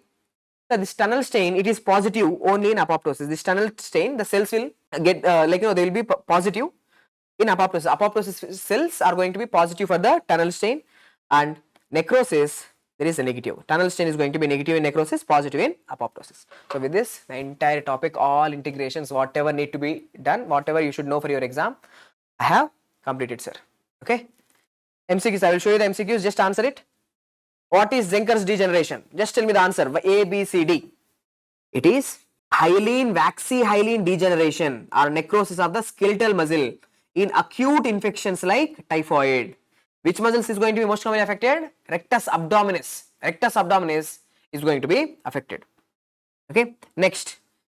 So these kind of clinical integrated questions will come in your exam. Okay. It's just a general pathology, sir. What if you are going to give the next exam? Clinically integrated. So once look at this. A 73-year-old man comes to the emergency department due to right-sided weakness and difficulty speaking. He is having right-sided weakness and difficulty speaking. The patient woke up with symptoms an hour before arriving, but felt when he went to bed last night. He has a history of paroxysmal atrial fibrillation. That's it. Here is the key. He is having what? Paroxysmal atrial fibrillation. His atria are fibrillating.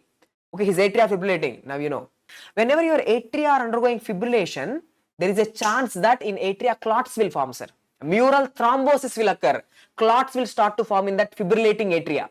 Okay. Now clots. So this is the one thing you should know. Clots. Now what these clots will do? These clots will go into the systemic circulation, will occlude the blood vessels. Now, dekho. So what's happening? So the patient is having paroxysmal atrial fibrillation. but he's not adherent with the medical therapy. He's not taking any therapy. His body temperature is okay, normal. Blood pressure is 130/70, almost normal, and pulse is 110 per minute. Pulse is irregularly irregular. See, whenever you see the word irregularly irregular pulse, that is atrial fibrillation. So that's a keyword. Whenever you see this keyword irregularly irregular pulse, that's the atrial fibrillation. So now he is having atrial fibrillation. Okay, so atrial fibrillation patients are at a risk of, remember, atrial fibrillation patients are at a risk of stroke. Thrombus will form in the atria. The thrombus will go into the cerebral blood vessels and will cause a stroke, sir. Okay, now physical examination shows right sided hemiplegia, stroke came, paralysis, stroke came. Okay, hemisensory losses are there, aphasia, cannot talk properly. Despite of appropriate treatment, the patient symptoms fail to improve. Okay, whatever you are doing, his symptoms are not coming to normal, fail to improve. Means something damage, permanent damage occurred. Okay, over the next 1 week. Which of the following processes, they have given the entire medical case, and what they are asking, which of the following process is most likely to be affected in the brain region? Atrial fibrillation, stroke hai, so brain is undergoing infarction. Brain, sir, brain is, some part of the brain is dead. Now tell me, what is the answer? See, definitely the answer here is D, sir. Okay, D. Why? Because brain and pancreas are rich in enzymes, hydrolytic enzymes. So they will undergo which type of necrosis? Liquefactive necrosis. So hydrolytic enzyme induced tissue degradation. That is an example of liquefactive necrosis. Okay, so here answer is D. Now answer this. A 46-year-old man present to your office with slowly growing neck mass. He is having slowly growing neck mass. The mass is stony hard on palpation. It's a stony hard, sir. The neck mass is stony hard on palpation and seems to be fixed to the adjacent tissues. It is fixed to the adjacent tissues. After initial evaluation, combination chemotherapy is prescribed. You are prescribing him combination chemotherapy. Okay, you diagnose that it's some cancer. Okay, you are doing the chemotherapy. Several weeks later, the mass significantly decreases in size, and biopsy determines many shrunken eosinophilic cells within the tumor. Okay, within the tumor. Which of the following, see, I have said you, tumor cells will die by giving anti-cancer drugs. If you give anti-cancer drugs, cells will die by apoptosis. The cells will die by apoptosis. In apoptosis, tell me, okay, in apoptosis, what will happen? The cytochrome C is going to leak out of the cell, sir. Okay, intrinsic pathway, cytochrome C is going to leak out of the cell. Binds with APAF1 forming apoptosome, right? So, which of the following substances released from the mitochondria most likely trigger the cellular changes? So, the higher answer is cytochrome C. Cytochrome C is going to leak out. Remember one thing, tumor cells die via apoptosis. If you give anti-cancer drugs, that anti-cancer drugs kills the cancer cells via apoptosis. Now, answer this. A 65-year-old man comes to the emergency department due to acute onset. Okay, acute onset, right flank pain, right side flank pain. Okay, nausea and vomiting for the past hour. Okay, his medical condition includes prostate cancer. He's already having prostate cancer and membranous nephropathy. Okay, blood pressure is 148/60 and pulse is 95. On physical examination, the patient appears to be moderately distressed due to pain and a diaphoretic. Means he's having little pain and his diaphoretic, means sweating is there. There is right costovertebral angle tenderness. Right side costovertebral. Okay, costovertebral angle tenderness is there. Urine analysis shows hematuria. Okay. Contrast enhanced CT reveals wedge-shaped perfusion. See, wedge-shaped. I said you, when the arteries are blocked, then the wedge shape, whenever you see the word wedge-shaped perfusion defect, wedge-shaped infarcts, means kidney, sir. Hematuria, kidney. Okay, the blood vessel is blocked. Okay. See, now when you go into your second year, third year, then you will understand. See, what is the problem? He is having some membranous nephropathy. Okay, membranous nephropathy. You should know, again I will teach you this again in renal pathology. Those patients, whoever have membranous nephropathy, they will more likely to develop the renal artery blocks. The renal artery will be blocked, sir, because of the clots. So membranous nephropathy is one of the most important risk factor for the blocks in the renal arteries. Now same thing happened here. There is a clot that happened, blocking the artery, leading to the wedge-shaped infarct. Wedge-shaped infarct, sir. Real blood vessels are blocked. Wedge-shaped infarct. So, which type of necrosis? Which type of necrosis, sir? Answer is coagulative necrosis. Okay. See, the affected renal tissue is most likely to develop which of the following histological changes over the next several days? Coagulative necrosis. The tissue architecture is preserved. Ghost cells.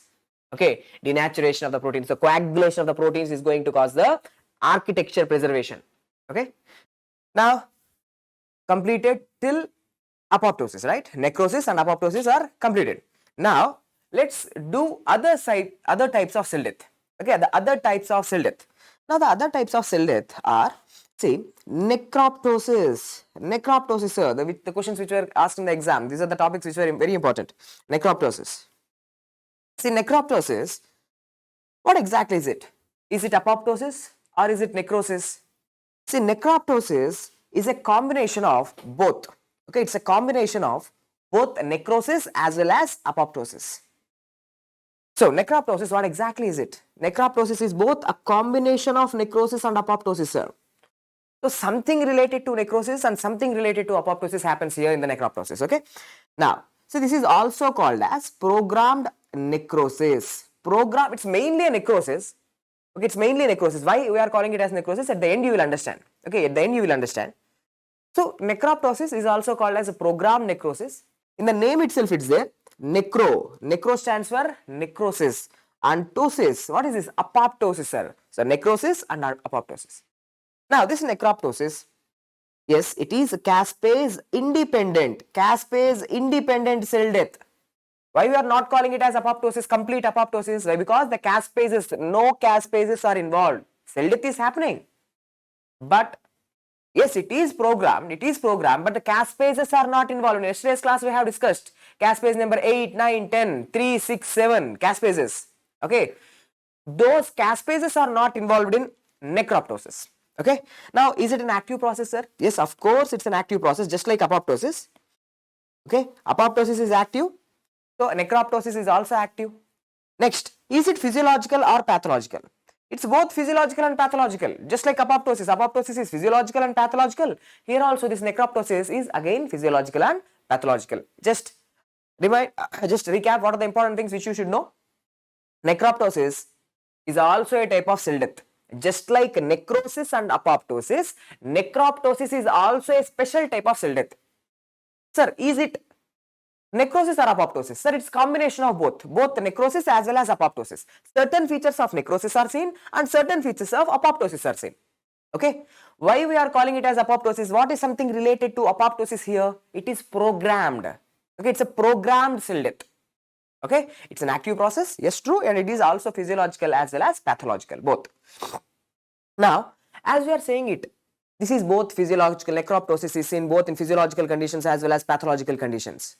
Now, let's see what are the physiological examples of necroptosis. Physiologically, necroptosis happens in our body. Do you know where? Sir, the growth plate formation for your exams is very important. Okay, we are again and again I am reminding, we are all the doctors, sir. Okay, we are not going to be like you guys are not going to be pathologists. You are going to be doctors. So you should know necroptosis is physiological and pathological. What are the physiological examples and what are the pathological examples? Mainly concentrate on them. Okay, for your exams. Okay, so they are going to be both physiological and pathological. Physiological example is during the growth plate formation. Okay, during the growth plate formation in your bones, certain cells will undergo necroptosis. It is physiologically. Okay, it is physiological. And what are the pathological examples of necroptosis? Where you will see pathological necroptosis? In pancreatitis condition, in fatty liver.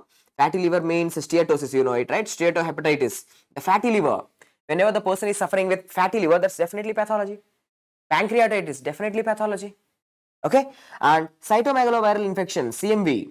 If this virus enters into our cell, if this virus enters into a cell, that particular cell will undergo necroptosis. It will commit necroptosis, sir.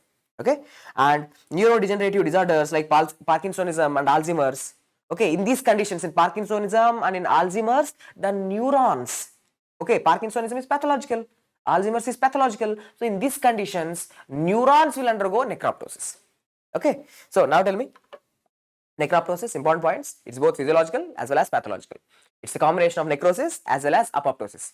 Why I am saying this as necrosis and apoptosis, later you will understand. You will understand. Okay, but tell me, what are the physiological examples of necroptosis? Growth plate formation, mammalian growth plate formation. And what are the pathological examples? In pancreatitis, in yesterday's class, I have discussed in pancreatitis, acute pancreatitis, there is liquefactive necrosis. Peripancreatic fat will undergo fat necrosis, okay. But some of the cells in pancreatitis will undergo necroptosis also. Okay, necroptosis.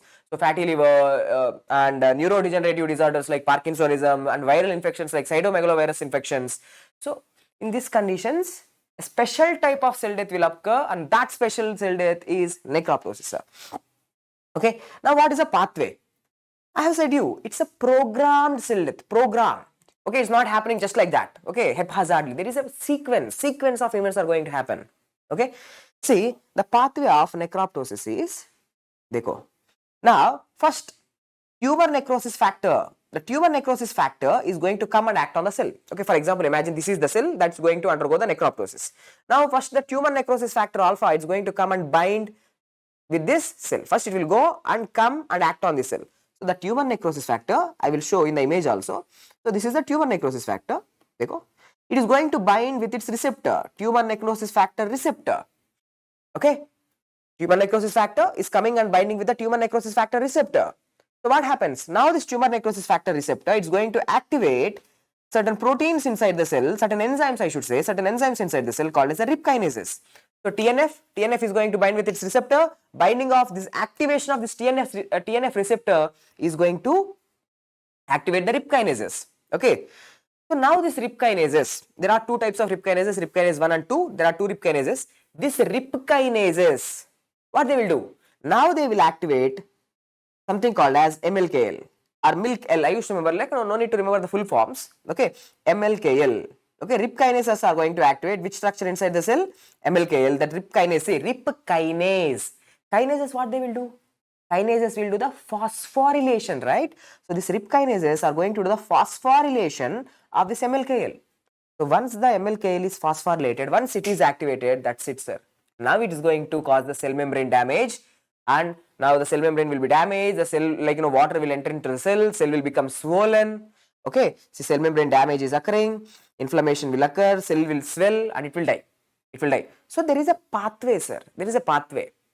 Okay, there is a programmed, like there is a blueprint. This is how it should happen. So that's why we are calling it as apoptosis. Okay, that's why we are calling it as apoptosis. Okay, then why it is called as a necrosis? See, at the end of the day, the cell membrane damage is happening. Normally in apoptosis, cell shrinkage will happen. The cell membrane is not going to be damaged. But here in necroptosis, at the end, at the end results, sir, morphologically, the cell is getting damaged, and this damage looks like necrosis. Okay. After the cell damage, even inflammation will start, sir, because the cell membrane is getting damaged. The cellular contents will leak out. Once the cellular contents are leaking out, that will trigger the inflammation. That will recruit the neutrophils. Inflammation will start, sir. Okay. So, once look at here. Sir, this is the cell. Okay, imagine now this is the cell membrane. Now, on the cell membrane, who is there? TNF receptor. This is the tumor necrosis factor receptor. When the tumor necrosis factor binds with the TNF receptor, now what it will do? I said you, it's going to activate the RIP kinases, RIP kinase 1 and RIP kinase 3. Now what this RIP kinases will do? Sir, this RIP kinases are going to phosphorylate MLKL. Okay. So now what this MLKL will do? Now it will cause the cell membrane damage and lead to death of the cell. Okay. So necrosis, like at the end of the day, the morphologically the cell death looks like necrosis, because after the cell death, inflammation will follow up. So looking like necrosis, right? Okay, done, sir. Even here, this is a little more detailed diagram of necroptosis. What exactly happens? Same events. See, TNF is going to bind with its receptor, tumor necrosis factor receptor. Now, when the tumor necrosis factor receptor is activated, what is happening? The RIP kinases, RIP kinase 1, 3, these RIP kinases are activated. These RIP kinases, what they will do? Sir, these RIP kinases, of course, here one point I want you to know. Here, caspase is involved. Which caspase? Not active caspase, inactive caspase. Okay, inactive caspase number 8 or the procaspase 8 is involved here. Okay, now you can ask me, sir, you said this is caspase independent cell death. Dekho, necroptosis. Sir, you said that it is caspase independent. Yes, caspase independent only. But here see, dekho, it's an inactive caspase 8. Okay, not active caspase. This is procaspase. Okay, procaspase 8 is involved. Procaspase 8 is involved. So now what happens? Sir, these three things, RIP kinase 1, RIP kinase 2 along with this procaspase, they will cause phosphorylation. They go phosphorylation of MLKL. Once the MLKL is activated, what happens? That will cause necroptosis. The mechanism also I have explained you. Now in your exam what they will ask you is RIP kinases are involved in. RIP kinase 1, RIP kinase 3, MLKL, they are all involved in the necroptosis pathway. Okay, initiation is from the tumor necrosis factor. Tumor necrosis factor activates the tumor necrosis factor receptor and all the events you already know it. So after necroptosis, inflammation is seen. Yes, cell damage, cellular swelling, cell damage followed by inflammation. Inflammation will be seen, sir. MCQ. Okay. This is MCQ. Inflammation is seen in necroptosis. True. Next, continue with the pyroptosis. Necroptosis completed. Next one is what? Pyroptosis. So what exactly is this type of cell death? This is also a type of cell death, necrosis, apoptosis. The next type of cell death that I am going to discuss is called as a pyroptosis. In this pyroptosis, as a doctor going for the exams, what you should remember is, dekho, pyro here stands for a pyrogen. Okay, pyrogen. What is a pyrogen? The pyrogen is a chemical which is going to cause a fever. Okay, so after this cell death, in this type of cell death, or I should say, after this cell death, the person is going to experience the fever, sir. Okay, so pyro means it's a, like, you know, the agent which gives the fever, the one which causes the fever. Okay, so what is that pyrogen in this case here? The pyrogen in this case is interleukin 1. Okay, interleukin 1 is going to be released. And so pyroptosis, pyro completed, and again see, ptosis is there. What is the ptosis? Apoptosis. Okay, so pyroptosis is a combination of pyrogen and pyroptosis. So why I am using the word apoptosis here? The reason why I am using the word apoptosis is because again this is programmed cell death. Okay, this is programmed cell death, sir. So you can see a sequence of events. Okay, sequence of events are going to occur here. Okay, shall we begin? See, now this pyroptosis, listen here. See, there is an antigen. Now antigen might be bacteria, Salmonella, Shigella bacteria. Okay, it was actually discovered with those organisms. So antigen, let's take a bacteria. Okay, the bacterial antigens. Okay, now this bacterial antigen is going to come and bind with this receptor on the cell. Who recognizes these antigens? Toll-like receptor. TLR stands for toll-like receptor. Okay, so this bacterial antigen, it's going to bind with the toll-like receptors. Now these toll-like receptors are activated, sir. First toll-like receptors are activated. Okay, now these toll-like receptors, what they will do? Now, once if you activate them, they are going to convert the procaspase 11, 4 and 5. Mainly here important is the 11, procaspase 11. Okay, procaspase number 11, 4 and 5 will be converted into active caspases. Active caspase number 11, 4 and 5. Now, you should look here. See, caspases are getting involved or not? Yes, sir, caspases are getting involved.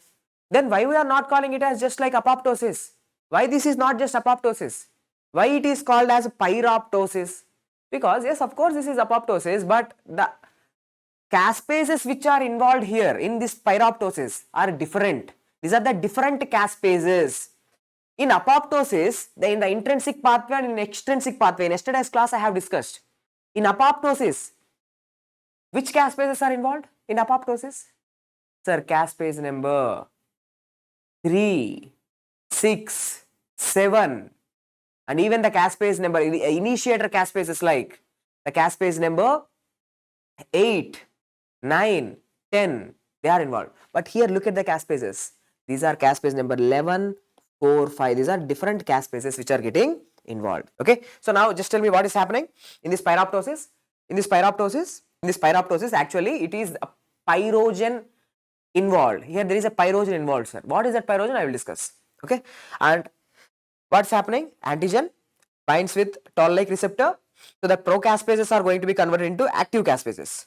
Now, dekho, sir, now once these caspases are active, now they are going to activate something called as GSDMD. Sir, do you know what is this GSDMD? So this GSDMD for gas dermin. Okay, something called as gas dermin is getting activated. Now, what is this gas dermin, sir? I will explain you. Okay, I will explain you. In this diagram, I will explain you. But for now, look at here. Caspase number 11, caspase number 4 and caspase number 5 are activated. Now, they are going to activate or they are going to produce this something called as gas dermin. Now, this gas dermin, do you know what it will do? Sir, now it is going to cause the cell membrane damage. Actually, it will put pores, sir. It will put pores. Okay, this gas dermin, it is going to put holes into the cell membrane, causing the cell membrane damage. First, cell will start to swell. Cell membrane damage will occur, followed by inflammation. Again, say inflammation is going to be there. Okay, cellular swelling will occur, cell membrane damage and inflammation. So, even it is looking like necrosis, right? Yes, even this type of cell death, inflammation will be there. Okay, even in this type of cell death, inflammation will be there, sir. Okay, so this GSDMD is going to be produced. Just tell me, sir, bacterial antigens are going to bind with the toll-like receptors. The toll-like receptors are going to be, once they are activated, they will convert the procaspase number 11 into active caspase number 11. Caspase number 11 is most important. Now, this caspase number 11 is going to activate the gas dermin. Gas dermin, what it will do? It is the one which causes the cell membrane damage. So, this is one half of the story. Sometimes, do you know what happens? Sometimes the antigens can directly enter into the cell. The bacterial antigens can directly enter into the cell. Once they directly enter into the cell, now they are going to bind with node-like receptors. Okay, now they are node-like receptors, sir. Okay, now they are binding with node-like receptors. Antigen binding with node-like receptors. So, antigen is going to bind with the node-like receptors. Now, this complex is going to activate something called as inflammasome. Okay, so inflammasome is activated in pyroptosis. This inflammasome is activated, sir. I will show you in the image also. Okay, so inflammasomes are activated. Now, what happens? What this inflammasome will do? Sir, this inflammasome, dekho, it will activate procaspase number 1. Okay, procaspase number 1. This is the most important, sir. On this side, procaspase number 11 is important. On this side, procaspase number 1 is important. So, this procaspase number 1, these are the enzymes, sir. These are the very dangerous enzymes, caspases. They will cause the death of the cell. The procaspase number 1 is converted into caspase number 1. Now, this caspase number 1, what it is doing? Sir, now this caspase number 1 is again going to produce gas dermin. Again going to activate the gas dermin. So, you know it. Once the gas dermin is produced, it is going to put the holes inside the cell membrane damage, cell death. Okay. And not only that, so this caspase number 1 is going to activate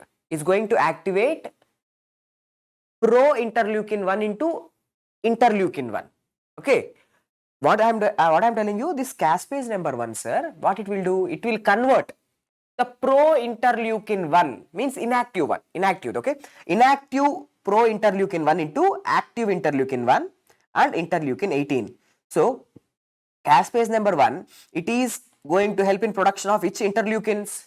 Interleukin 1 and interleukin 18. In this pyroptosis, now tell me, there are two pathways, sir. There are two pathways by which the gas dermin can be produced. What are the two pathways? One thing is when antigen binds with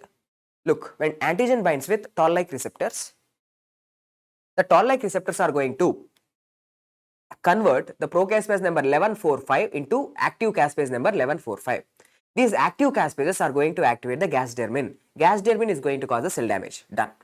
Not only that, if a bacterial antigen, if it enters into the cell,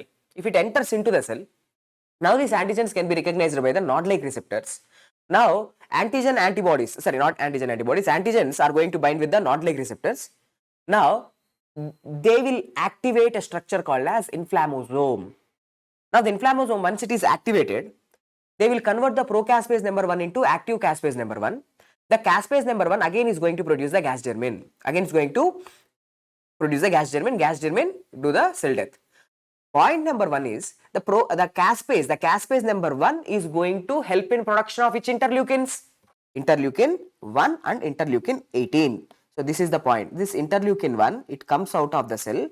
This interleukin 1 is the one which causes the fever. So this is the pyrogen. Interleukin 1 is called as a pyrogen. So pyrogens are produced at the end. That will cause the fever, sir. Okay. So what else you should know? Please look here. Sir, this caspase 11, okay, important one, the caspase 11, 4, 5, okay, this caspase 11 mainly.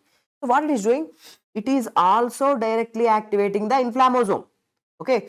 So it is also activating what? Inflammasome, okay. So inflammasome is activated by this NOD-like receptors, antigen NOD-like receptors, as well as this caspase number 11 can also activate the inflammasome.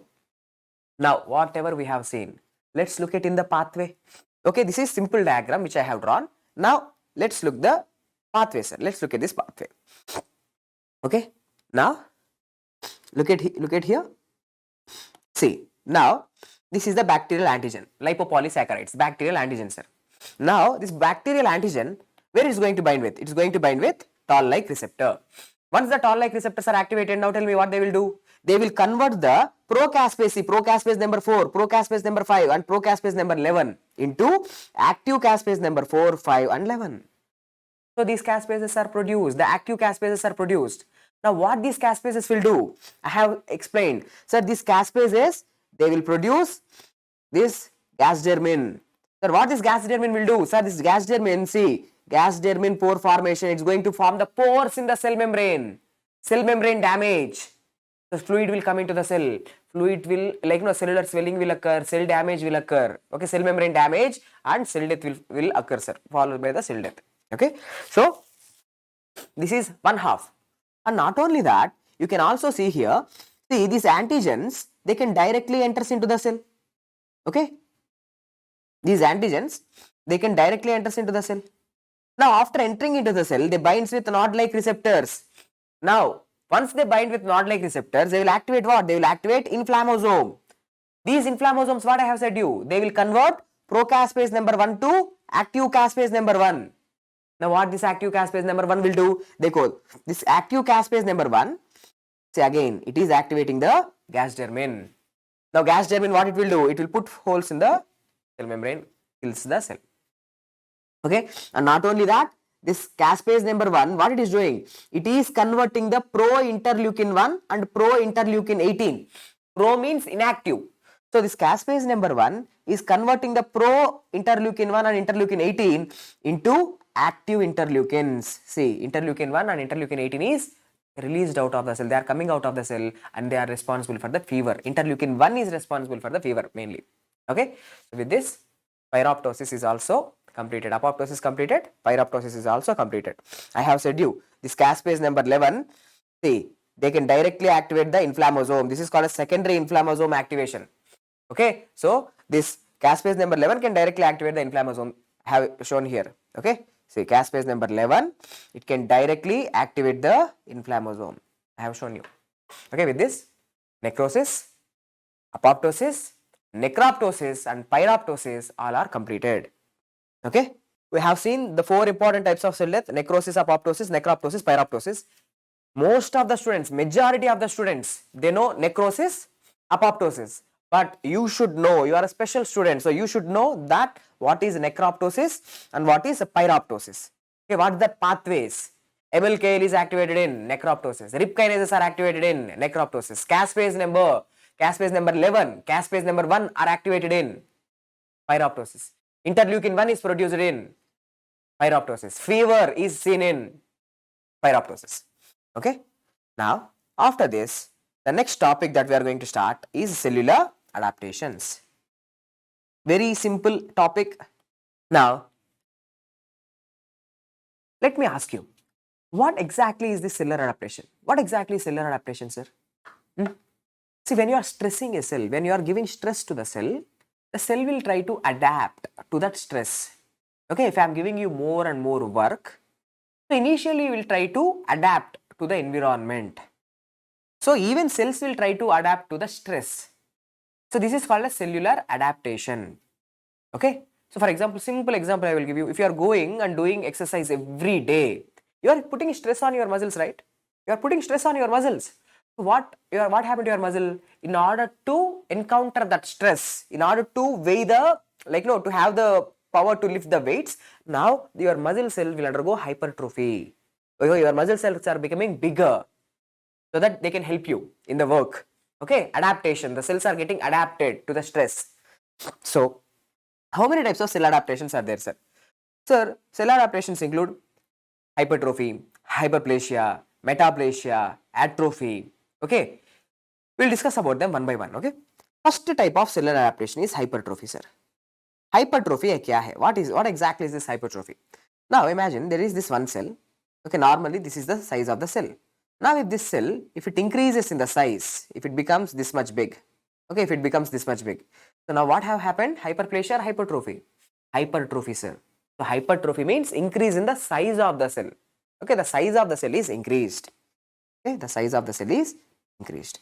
So increase in cell size. Why cell size is getting increased? Now what is the reason? What is the primary reason why the cell size is getting increased?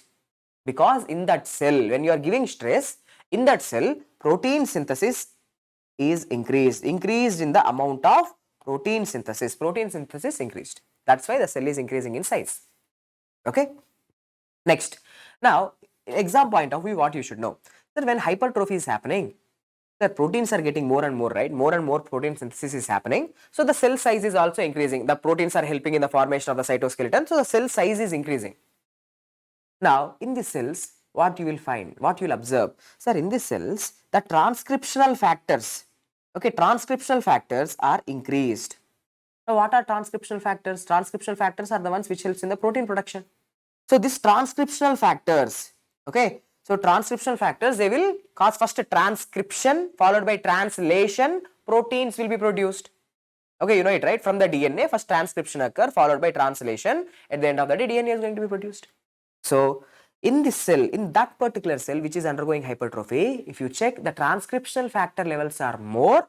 Which transcriptional factors, sir? These transcriptional factors are called as GATA4, NFAT and MEF2. See, these are the transcriptional factors which are increased in the cells. Okay, in those cells which are undergoing hypertrophy, these transcriptional factors are increased, elevated. Their is elevated, sir. Okay, is that clear? Now, after this, let's discuss about the examples. Okay, where you will see the hypertrophy, sir. In which conditions you will see the hypertrophy? Dekho, sir, when you go for the exercise, okay, when you go for the exercise, so exercise, dekho, exercise, whenever you do exercise, what happened to the muscles? Muscles will undergo hypertrophy, right? Okay, muscles will undergo hypertrophy. Whenever you do exercise, muscles will undergo hypertrophy. That's one example. Next, outflow tract obstruction. So what is this outflow tract obstruction? So in the cases of outflow tract obstruction, again the organ will undergo hypertrophy. One example I will give you. Look here. Now imagine this is your left ventricle. I am drawing here the left ventricle, only the left ventricle.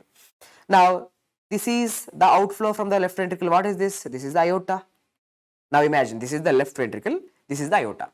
Now what is this valve which is present over here? The valve is the aortic valve. Now in this condition, imagine the aortic valve is stenosed. Okay, the aortic valve is stenosed, that is aortic stenosis. The patient is now having aortic stenosis. When the patient is having aortic stenosis, in order to push the blood into the aorta, okay, now this left ventricle have to push the blood into the aorta, right? So what happened to the left ventricular size? So now this left ventricular myocytes, they will undergo hypertrophy. So now you are going to have a very big heart, sir, very big heart, big size heart. The hypertrophied heart is going to be seen. Okay, so whenever there is an obstruction, the proximal part will undergo hypertrophy. Okay, now this is one example. And apart from that, especially for your exams, especially for the board exams, FMGE exam, NEET exams, these questions will be asked. Sir, breast hai na? Breast tissue hai. Sir, breast is going to increase in size. The breast tissue is going to increase in size. In which condition? During puberty it will increase. During pregnancy it will increase. Now, why the breast tissue, the breast size is increasing? Is it because of hypertrophy or hyperplasia? Yes, both because of hypertrophy, hyperplasia. So during puberty and during pregnancy, in both the conditions, both the hyperplasia and hypertrophy will occur. Both will occur. But hyperplasia is more prominent than the hypertrophy. Hyperplasia is more prominent than the hypertrophy. Okay. Same way uterus also. Uterus. Sir, uterus during puberty and during pregnancy, it will increase in the size. The uterine size will increase. Okay, the uterus size will be increased. Why there is this increase in the size? Why, sir? This increase in the size is again because of both hypertrophy as well as hyperplasia. Both hypertrophy occurs as well as hyperplasia occurs. But hypertrophy is the best answer. These are the already asked questions. Okay, in breast hyperplasia, breast mein hyperplasia is more than hypertrophy, and in uterus, the hypertrophy is more than the hypoplasia. Okay, so what are the 4 examples of the hypertrophy I have given? Exercising muscles, outflow tract obstruction, breast during pregnancy and puberty, and uterus during pregnancy and puberty. In breast there is more hypoplasia, and in uterus there is more hypertrophy. Okay, more hypertrophy than hypoplasia. And tell me, hypertrophy means what? Increase in the cell size. Because of what? Because of the increase in the transcription, because of the increase in the protein synthesis by the transcription factors. Which transcription factors are going to be elevated? The transcription factors are here, the GATA4, NFAT and MF2. Now, after this, let's discuss about the next cellular adaptation. Cellular adaptation, sir. Okay, that is hyperplasia. The next cellular adaptation which we are going to discuss here is a hyperplasia, sir. So, what exactly is hyperplasia?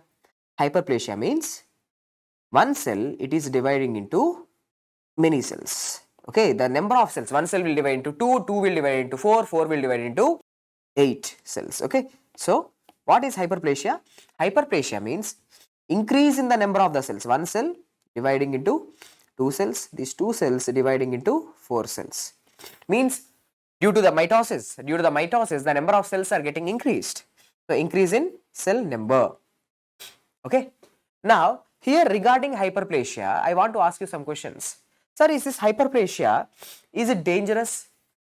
Is it going to cause cancer? Increase in the more number of cells. Cancer is also the same thing, right? More and more divisions, So here, is this hyperplasia, does it increase the risk of cancer? Yes, of course. Certain types of hyperplasias increase the risk of cancer. What is the example? See, especially in the postmenopausal females, they will get a tumor, sir. They will get a tumor in their ovaries, ovarian tumor. They will get this ovarian tumor. So what is the name of this ovarian tumor? This ovarian tumor is called as a granulosa cell tumor. See, granulosa cells, you know, granulosa cells are the cells which produce the estrogens in the females. Granulosa cells. So these granulosa cells, they are producing excessive amount of the estrogens. Because of the presence of excessive high levels of estrogens, now what happens? Now endometrium will start to grow much more and more. So more and more endometrium is growing. That is nothing but endometrial hyperplasia. Okay, so in this tumor condition, granulosa cell tumor condition, more estrogens are there. So these estrogens, they can lead to endometrial hyperplasia. So this endometrial hyperplasia, now in postmenopausal females, now she is at risk of developing endometrial cancer. So this endometrial hyperplasia, it may turn into, not every time, it may turn into endometrial cancer. Okay, endometrial cancer, sir. Okay, so endometrial cancer. Even the topic of endometrial cancer, I have explained this. Okay, so you can find the endometrial cancer video on the YouTube in the SARS channel. There I have explained endometrial hyperplasia can increase the risk of endometrial cancer. Next, let's discuss about other type of hyperplasia. In males, there is something called as benign prostatic hyperplasia. Benign prostatic hyperplasia. In the name itself, it's there. Dekho, benign hai, benign condition. This BPH, benign prostatic hyperplasia, it does not increase the risk of cancer. Usually hyperplasias can increase the risk of cancer, true. But which hyperplasia do not possess the risk of cancer? Benign prostatic hyperplasia. Okay. Now something related to pharmacology which you should know is, sir, for the endometrium, what is the food? What is the stimulus for the endometrium? It's the estrogens. It's the estrogens. So granulosa cell tumors are producing more and more estrogens. That estrogen is stimulating the endometrium to grow much more. In males, the prostate, for the prostate, what is the food, sir? What is the stimulus for the prostate to grow? It's not the testosterone. Dekho, testosterone in males, it will be converted into 5-dihydrotestosterone.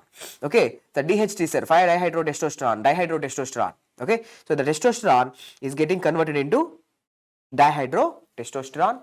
Testosterone will be converted into dihydrotestosterone with the help of enzyme 5-alpha reductase. With the help of this 5-alpha reductase, testosterone is getting converted into dihydrotestosterone. This dihydrotestosterone will stimulate the prostate to grow. Okay, dihydrotestosterone is the one which stimulates the prostate to grow, leading to benign prostatic hyperplasia. Now, how to treat this condition? Which drugs are used in benign prostatic hyperplasia? I have taught you. That is the dihydrotestosterone, which is the stimulus for the prostate to grow. So, we can inhibit this enzyme 5-alpha reductase. Let's inhibit the 5-alpha reductase. So, dihydrotestosterone levels will decrease. So, who are the 5-alpha reductase inhibitors? Finasteride and dutasteride. Okay, so these drugs, finasteride and dutasteride, these are the 5-alpha reductase inhibitors. So they will decrease the dihydrotestosterone levels. When the dihydrotestosterone level decreases, benign prostatic hyperplasia will be controlled. Okay, will be controlled, sir. The rate of growth will be controlled. So now tell me important points about the hyperplasia. Sir, hyperplasia is increase in the number of cells. Hyperplasia, it's a precancerous condition. Yes, it increases the risk of cancer. Now, example of hyperplasia is endometrial hyperplasia. Okay, which is seen in postmenopausal females because of granulosa cell tumor. Now, it increases the risk of cancer, true. And in males, there is something called as a benign prostatic hyperplasia, but it never increases the risk of cancer. It does not increase the risk of cancer. For the growth of this prostate, what is the stimulus? It's not the testosterone, it's the dihydrotestosterone. Testosterone is converted into dihydrotestosterone. This dihydrotestosterone gives the stimulus for the prostate to grow. Now, how to decrease the dihydrotestosterone levels? By inhibiting this enzyme called as 5-alpha reductase. By inhibiting 5-alpha reductase, you can decrease the DHT levels, and the drugs are finasteride and dutasteride. Now, after this, let's discuss about atrophy, sir. Atrophy kya hai? Sir, what exactly is this atrophy? Sir, can you tell me what exactly is this atrophy? Atrophy is decrease in the size. Okay, increase in the size is hypertrophy. Okay, increase in the size is called as hypertrophy.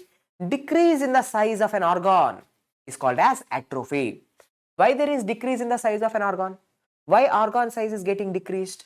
Because in that organ, both the number of cells and the size of the cells are decreasing, as well as the number of the cells are also decreasing. Okay, right? So, decrease in the size of an organ or tissue. The size of a tissue is getting decreased. Okay, so both the decrease in the size of the cells as well as number of the cells. Why, sir? What is the mechanism? Hypertrophy is because of increase in protein synthesis. Hyperplasia is because of the mitosis, more number of divisions. And atrophy, do you know, because this is because the size, the tissue size is decreasing, because now in these cells, a pathway will occur, sir, which is called as ubiquitin proteasome degradation pathway. Okay, ubiquitin proteasome degradation pathway. It's happening. It's going to destroy the cellular components, sir. The unwanted cellular components, the proteins, everything is going to be destroyed. So the cell number and cell size decreases. So the organ will undergo atrophy. So as a student, what you should know is, sir, atrophy is due to decrease in both the number as well as the size of the cells. Why the cell number and why the cell size is decreasing? In those cells, which pathway is activated? Ubiquitin proteasome degradation pathway. That's activated, sir. Okay. Now, what are the examples? Examples of atrophy. Examples of atrophy are disuse atrophy or wasting atrophy. Okay, wasting atrophy, for example, if you don't use the muscles, maybe in lower motor neuron lesions. Okay, in lower motor neuron lesions, that's for example simple. Let's put it this way. Not the lower motor neuron lesion. I will give you the example in another place. Sir, you are not using a muscle. Everything is okay, but you are not using a muscle. For example, you had an accident. A person is having an accident, and during that accident, there is a fracture. The patient is having fractures. Now he is totally bedridden. Okay. Now he is totally bedridden for 6 months, for example. So he is not using his muscles. He is not using his back muscles. He is not using his thigh muscles. So what these muscles will undergo? As you are not using them, their size will decrease. So wasting, the muscles are getting wasted away. Okay, the muscles are getting wasted away. So that is one example of atrophy. The wasting or disuse atrophy. You are not using it, you are not using them, so their size is getting decreased. Next, malnutrition atrophy. You are not giving a proper nutrition to the cells. If you are not giving proper nutrition to the cells, more catabolism inside the cells. The cells will start to become small in size. Okay, so that is malnutrition atrophy. No nutrition, the cell size will decrease. Okay, tissue size will decrease. Next, ischemic atrophy, sir. So what exactly is this ischemic atrophy? See, ischemic atrophy means you have decreased the blood supply to the tissue. Okay, so you have decreased the blood supply to that tissue. When you decrease the blood supply to the tissue, ischemia, so automatically the tissue size decreases. Wasting atrophy or disuse atrophy, malnutrition atrophy, no proper nutrition, atrophy will occur, and ischemic atrophy. So what exactly is ischemic atrophy? Ischemic atrophy means you have blocked the blood vessel, there is a thrombus occlusion in the blood vessels, so there is a decrease in blood flow decreases, atrophy will occur. Okay, next, denervation atrophy. So what is denervation atrophy? Denervation atrophy means, can you anyone tell me what is denervation atrophy? Anyone in the chat section, can you tell me what is denervation atrophy? Denervation atrophy means, let me tell you. Okay, denervation atrophy means all your muscles, okay, all your muscles, they are innervated by the neurons. Okay, especially the alpha motor neurons, the lower motor neurons called as alpha motor neurons, they will come to your muscles and they are the ones which are causing the contraction of your muscles.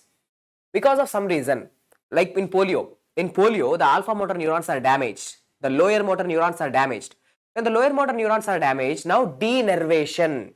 So to these muscles, the nerve innervation is gone. Okay, lower motor neuron lesions. So now tell me, can you use this muscle? No, you cannot use this muscle. Okay, so the lower motor neurons which are coming to this muscle, they will actually cause the contraction. Now what you should know is, this lower motor neurons which are coming, the lower motor neurons or the alpha motor neurons which are coming, they will give the trophic nutrition. They will give the trophic nutrition to the muscles. If there is a denervation, the trophic effect is lost. Okay, so that will cause atrophy of the muscles. So that is called as a denervation atrophy. So tell me, what exactly is atrophy? Atrophy is decrease in the size of the tissue. Why there is decrease in the size of the tissue?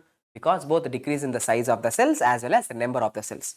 What is the pathway that is running in them? Ubiquitin degradation, ubiquitin proteasome degradation pathway. What are the examples?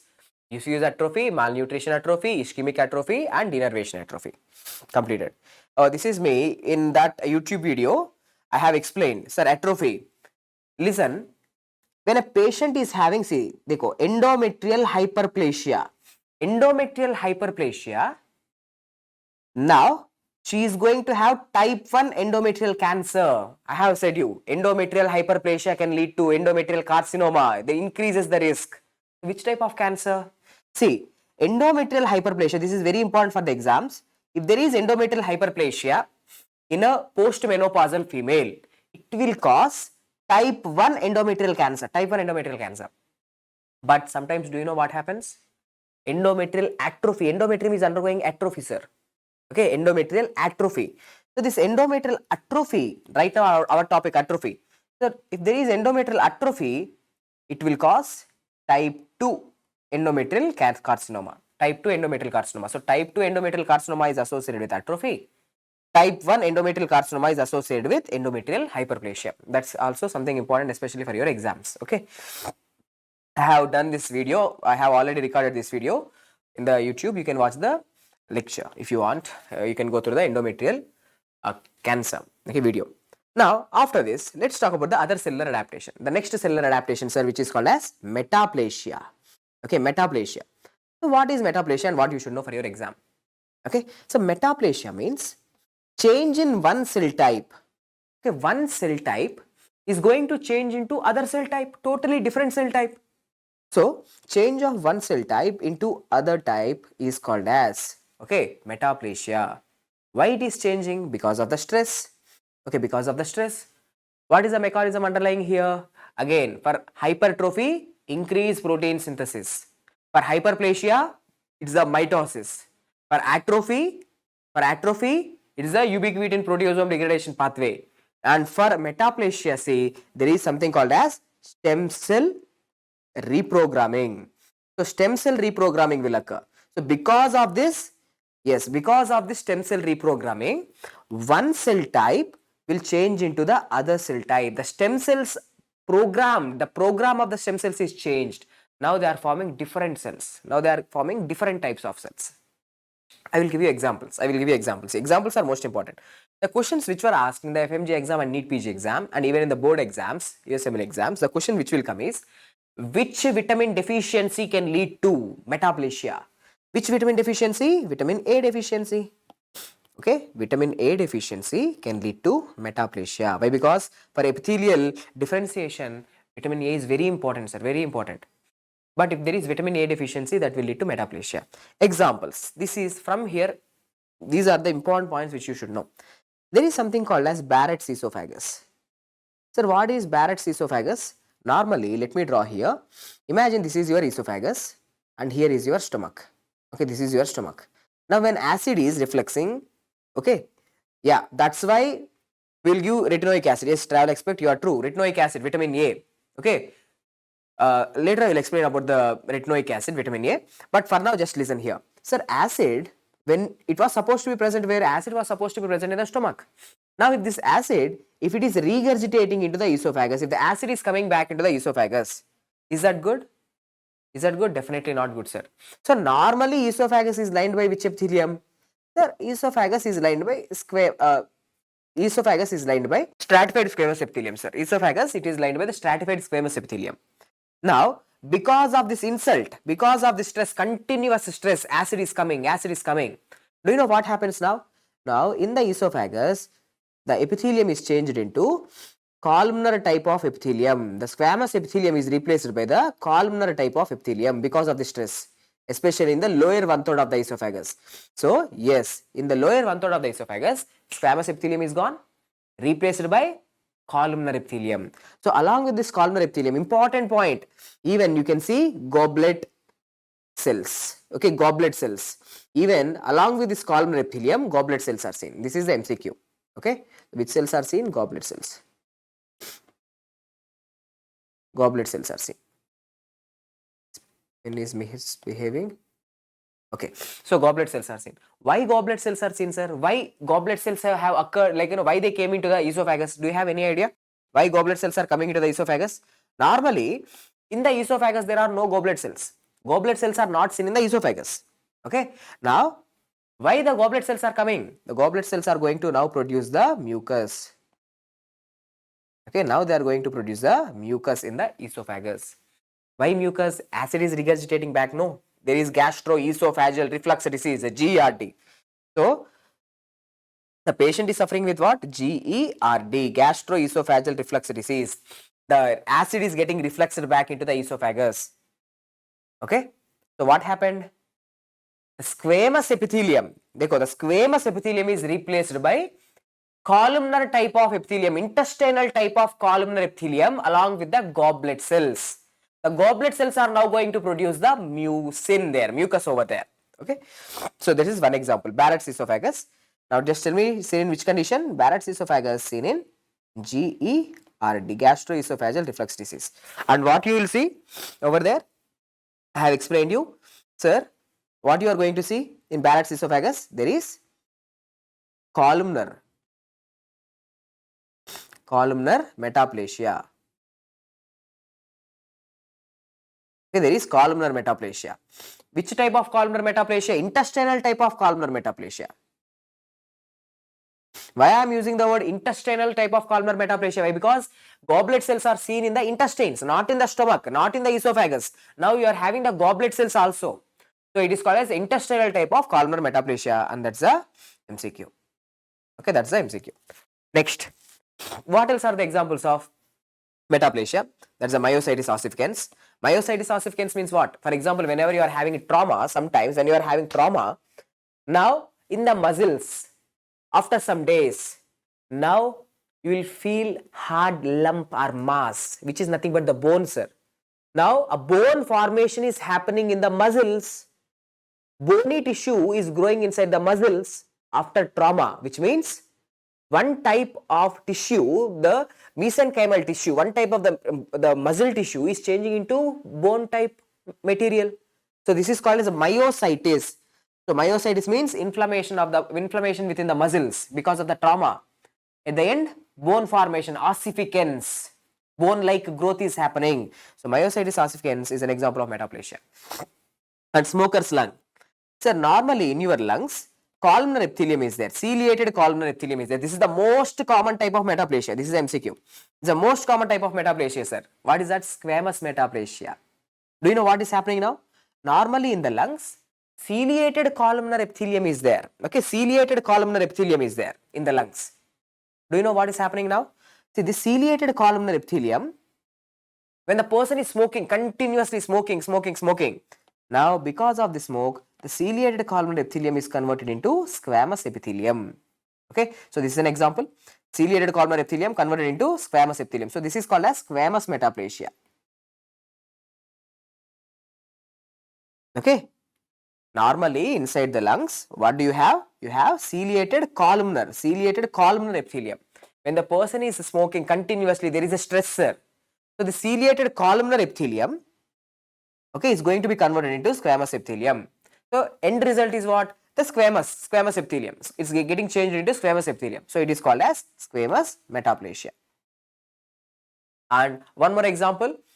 So smold or Zincus disease. Okay, smold or Zincus disease in smokers, in smoking females. Okay, in smoking females, actually this type of metaplasia is seen in the breast, sir. Okay, so squamous metaplasia of lactiferous ducts. Smold means SMOLD. SMOLD means smold means squamous metaplasia. See, metaplasia is happening. They will ask you, smold is an example of which type of cellular adaptation? Smold is an example of metaplasia. Smold means squamous metaplasia of lactiferous ducts. Lactiferous ducts in the breast tissue, they will undergo metaplasia. Okay, so this is also one more example. So what we have seen, what are the examples of metaplasia we have seen? Barrett's esophagus, okay, seen in the GERD, myositis ossificans, smoker's lung, and Zincus disease. All these are the examples of metaplasia. And in metaplasia, what is that keyword? So in metaplasia, this is because of stem cell reprogramming, where one cell type is getting changed into other cell types. Okay. Next. Sir, lastly, dysplasia.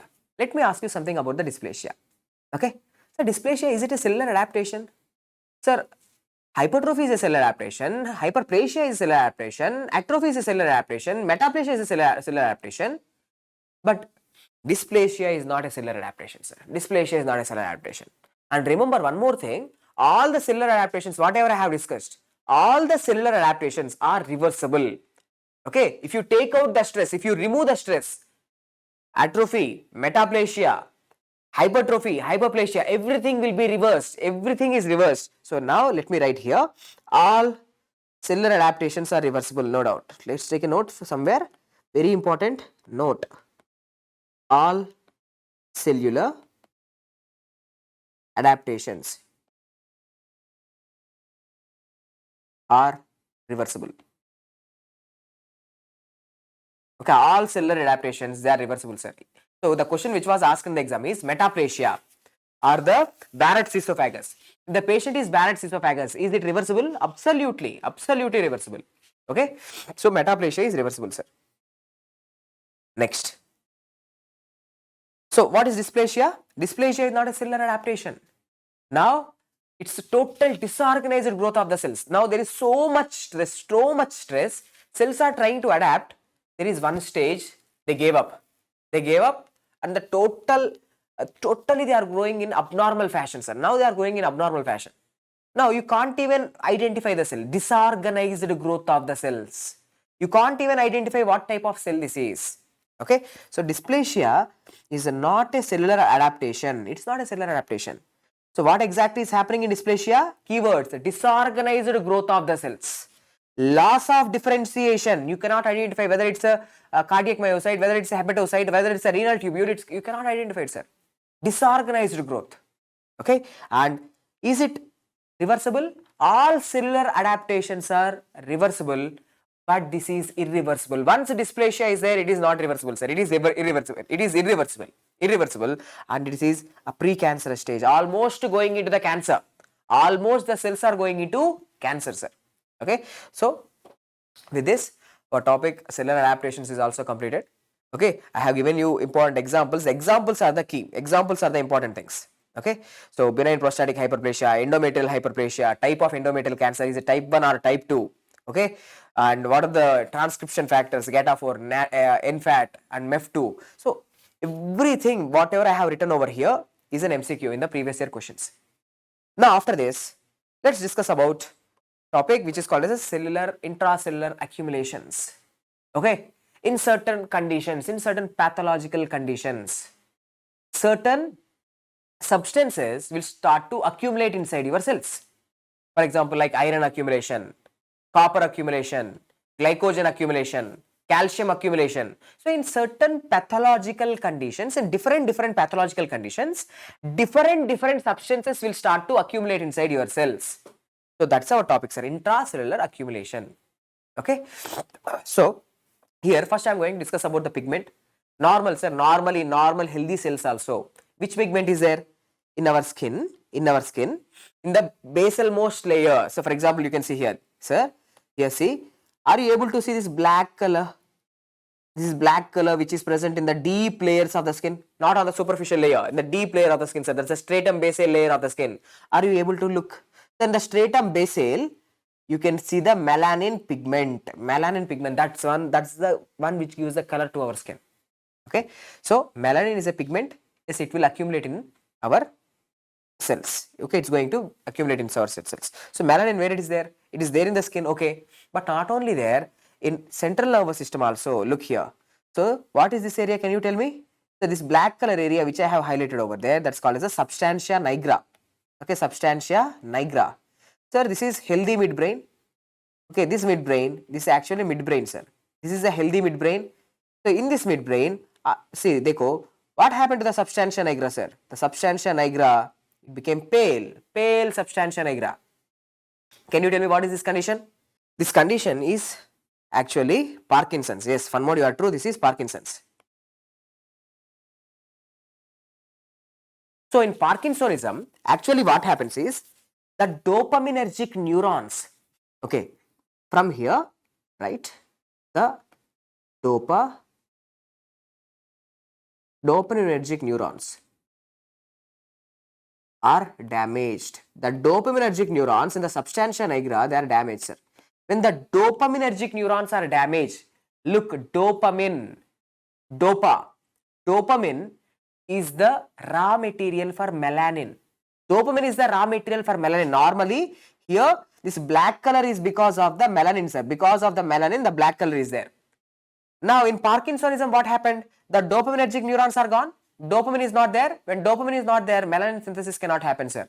When melanin synthesis is not there, see, it became pale. Okay, so pale substantia nigra is seen in Parkinsonism due to loss of dopaminergic neurons. Dopamine is not there. When dopamine is not there, melanin is not produced. Okay, so that's the point which I want you to know. So melanin, it's a pigment. It is there in our skin, stratum basal layer of our skin, as well as substantia nigra. Questions that will come in your exam is direct pathological questions, sir, pathology related questions. What are the stains? What is the stain for this pigment, sir? The stain for melanin is Mason-Fontana, right? Mason-Fontana is the stain. Small stain, Mason-Fontana, small stain, and immunohistochemical stain is there, which is called as a HMB45. This is the MCQ, which was asked in the exam. So HMB45 is the immunohistochemical stain. It's also a type of stain. Okay, immunohistochemistry. In the immunohistochemistry, to stain, to look at the melanin, this is the stain used. HMB45, Mason-Fontana, small stain, and what is this? EHC, enzyme histochemistry. In enzyme histochemistry, the stain which is used is called as a dopa-oxidase.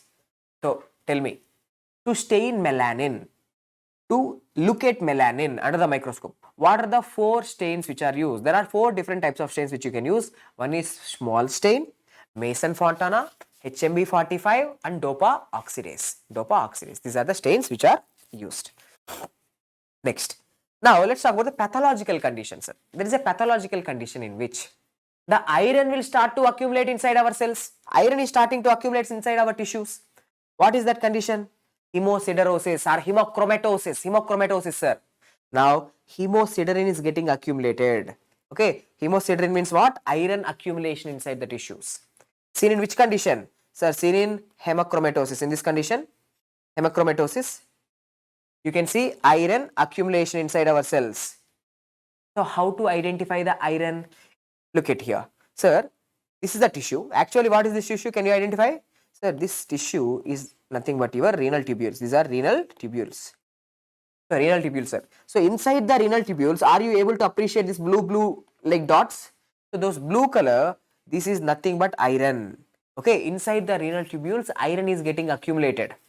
Okay, actually this is seen in a condition called as paroxysmal nocturnal hemoglobinuria, where the hemoglobin is going to leak out in the urine. Now in this particular condition, now iron will start to deposit inside the kidneys. Okay, iron will start to deposit inside the kidneys, renal tubules. Okay, now this is called as a blue kidney. Okay, this is called as a blue kidney. Now question is, how to look at the iron? What is the stain used? The stain used is pearl stain or Prussian blue. Iron will look in blue color. Iron is going to look in blue color. Okay. So, what is the stain for iron? Pearl stain or Prussian blue, already asked MCQ in the exams. Next, copper accumulation. If copper is getting accumulated inside your tissues, in which condition, which disease, sir? Wilson disease. There is a disease called as a Wilson disease.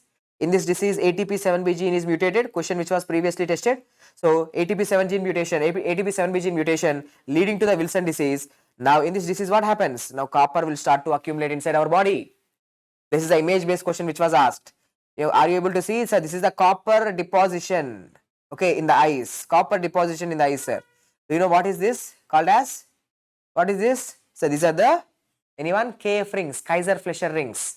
Okay, so KF rings, we will call it as KF rings. Okay, so KF rings are seen in which condition? Wilson disease. Due to what? Copper deposition. Why Wilson disease? ATP7B gene mutation. Okay, ATP7B gene mutation. Copper excess copper in the body will cause Wilson disease. Copper deficiency, I have explained. Copper deficiency will cause which disease? Copper excess will cause the Wilson disease. Excessive amount of copper in the body will cause the Wilson disease. Right now I am talking about copper deficiency. Copper deficiency, remember, especially important for your exams, Indian exams, that is Menkes disease. Menkes. Okay, so Menkes-Kinkey disease. Menkes-Kinkey. So Menkes-Kinkey disease is due to deficiency of the copper. Now tell me, sir, what are the stains for the copper? How to identify the copper, sir? So the stains which are used are rubianic acid. Okay, rubianic acid and rhodanin, not rhodamin, rhodanin stain. Rubianic acid and rhodanin is the stain for the copper. Okay, these are the two stains which are important. Rubianic acid and rhodanin. Next after this, so what is ceruloplasmin? Sir, ceruloplasmin, what is ceruloplasmin? It's a plasma protein which will bind with the copper. So copper binding protein is called as a ceruloplasmin. Now this is also just I am trying to integrate here. So ceruloplasmin, if you want to stain the ceruloplasmin, not the copper, if you want to stain the ceruloplasmin, then the stain which is used is called as arsine stain. Okay, arsine stain is the stain for ceruloplasmin.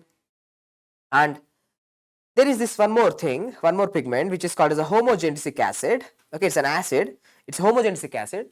Now even we are talking about the intracellular accumulations, right? Now there is a condition called as alkaptonuria. Okay, in alkaptonuria, which substance will start to deposit inside our tissues, which substance will accumulate inside our tissues? It's called as a homogenesic acid. Okay, now when homogenesic acid is getting accumulated, now there will be blackish color discoloration. Now you can clearly see here in the ears, this is the image based question that will give you this light black to bluish color discoloration that is seen. This condition is called as achronosis. Okay, so achronosis is due to accumulation of which substance? Iron, copper, melanin, hemosiderin? No, homogenesic acid accumulation will cause achronosis seen in alkaptonuria. Okay, let's discuss about one more pigment, sir. One more pigment accumulation inside our tissues. See, this pigment, very much important, especially for the Indian exams and board exams. The pigment name is called as a lipofusion or lipochrome. When we are getting older and older, okay, when we are getting older and older, inside our cells, okay, inside our cells, this pigment will start to deposit. As we are getting older and older, our cells are going to have more and more free radical damage. In our cells, more and more free radical damage will occur. Now, due to the free radical damage, these free radicals, they will cause, do you know what these free radicals will do? These free radicals will cause lipid peroxidation inside our cells, the lipid peroxidation. When the lipids are getting, when lipid peroxidation occurs, then these pigments are going to be produced. Due to lipid peroxidation, this lipochrome is going to be produced. Okay, so one by one. Sir, what is this lipochrome or lipofusion? This is a wear and tear pigment. It's a wear and tear pigment, means with the time, with usage, with time, with repeated damages, with time, this tissue, pigment is going to start accumulate inside our cells. Now, where it is seen, sir? It is in the brown atrophy of the heart. Okay, this old patient, 80-year-old patient, now he's dead. The 80-year-old patient, he's dead. Now, when you look at the tissue, when you look at the biopsy, you can see this brownish color depositions, this brown color pigment deposition around the nucleus. This brown color pigment is nothing but the lipochrome or lipofusion. It's a brown color pigment. It's a brown color pigment. Okay. Next. Now, why this lipochrome or lipofusion? I have explained you. It is because of the free radical injury causing lipid peroxidation. When the lipids are undergoing peroxidation, that will produce lipochrome or lipofusion. Now, where it is going to be accumulated? It's going to accumulate around the nucleus, a perinuclear brown pigment deposition. This is a keyword. Wherever you see this word, perinuclear brown pigment is seen. That is nothing but lipochrome or lipofusion due to free radical damage. Now, what is the stain? So, what is the stain used for this lipochrome or lipofusion? We can very clearly see here this brown pigment around the nucleus. Even here, this is the nucleus. This is electron microscopic image where you can see the lipochrome. Okay, lipochrome, it's seen around the nucleus. Now, what are the stains? The stains for this lipochrome or lipofusion is oil red O. Oil red O is the stain, and Zn stain, Zincus-Nielsen stain. Okay, Zn stain. You know it, Zn stain is used for the mycobacterium also. Okay, so oil red O and Zincus-Nielsen stain are the stains used for the lipochrome or lipofusion. Next, let's talk about the lipids. Pigment accumulation completed, iron accumulation, copper accumulation, pigment accumulation like lipochrome completed, sir. Now, let's see lipids. There are certain conditions where even lipids, these lipids, extra amounts of fats will start to accumulate inside your cell. Do you know any such condition? Liver, sir, fatty liver. Okay, so fatty liver is the most common. Okay, so lipids are going to be accumulated, and the most common organ too for the lipid accumulation is the fatty liver. It's a liver causing fatty liver. If the more and more fats will start to accumulate inside the hepatocytes, that will cause the steatosis or fatty liver. Now, one more condition you can very clearly see here. So, can you tell me what is this organ? That's the gallbladder, sir. That is the gallbladder. Okay, gallbladder. Now, even in the gallbladder, you can see these are all the cholesterol deposits. All these are the cholesterol deposits. Now, gallbladder, it's looking like a strawberry. Okay, this is called as a strawberry gallbladder. So, in strawberry gallbladder, what is happening? It's the cholesterol that's getting deposited. Okay, so this condition is called as cholesterolosis. Okay, cholesterolosis or strawberry gallbladder. What is happening? It's a lipid accumulation inside the cells. Okay, lipid accumulation. Now, how to identify the lipids, sir? Okay, for lipids, see, whenever you look at the cell, see, all these vacuoles are there, right? These are nothing but the spaces where previously lipid is there. Previously here lipid is there, right now the lipid is washed away. Now, all these are the spaces where lipids are there. Okay. Now, how to identify the lipids, sir? What is the stain for the lipids? If you want to look at the lipids, what is the stain used? The stain used is oil red O. Okay, so oil red O. Now, where we have, just look at here, the same oil red O we have seen here. Oil red O is used for lipofusion. Also, the oil red O mainly it is used for the lipid set. Lipids important. Not only oil red O, Sudan black bee, Sudan 4 and osmium tetroxide All these are the stains, MCQs, previous year MCQs, oil red O, Sudan black B, Sudan 4, osmium tetroxide. These are the stains used for lipids, okay, are the fats. Now, look here. There you go. Here also clearly written. See, when you use oil red O, all this red color, okay, red color, like here what you can see, these are nothing but the lipids. These are all the lipids. Lipids are going to come in red color.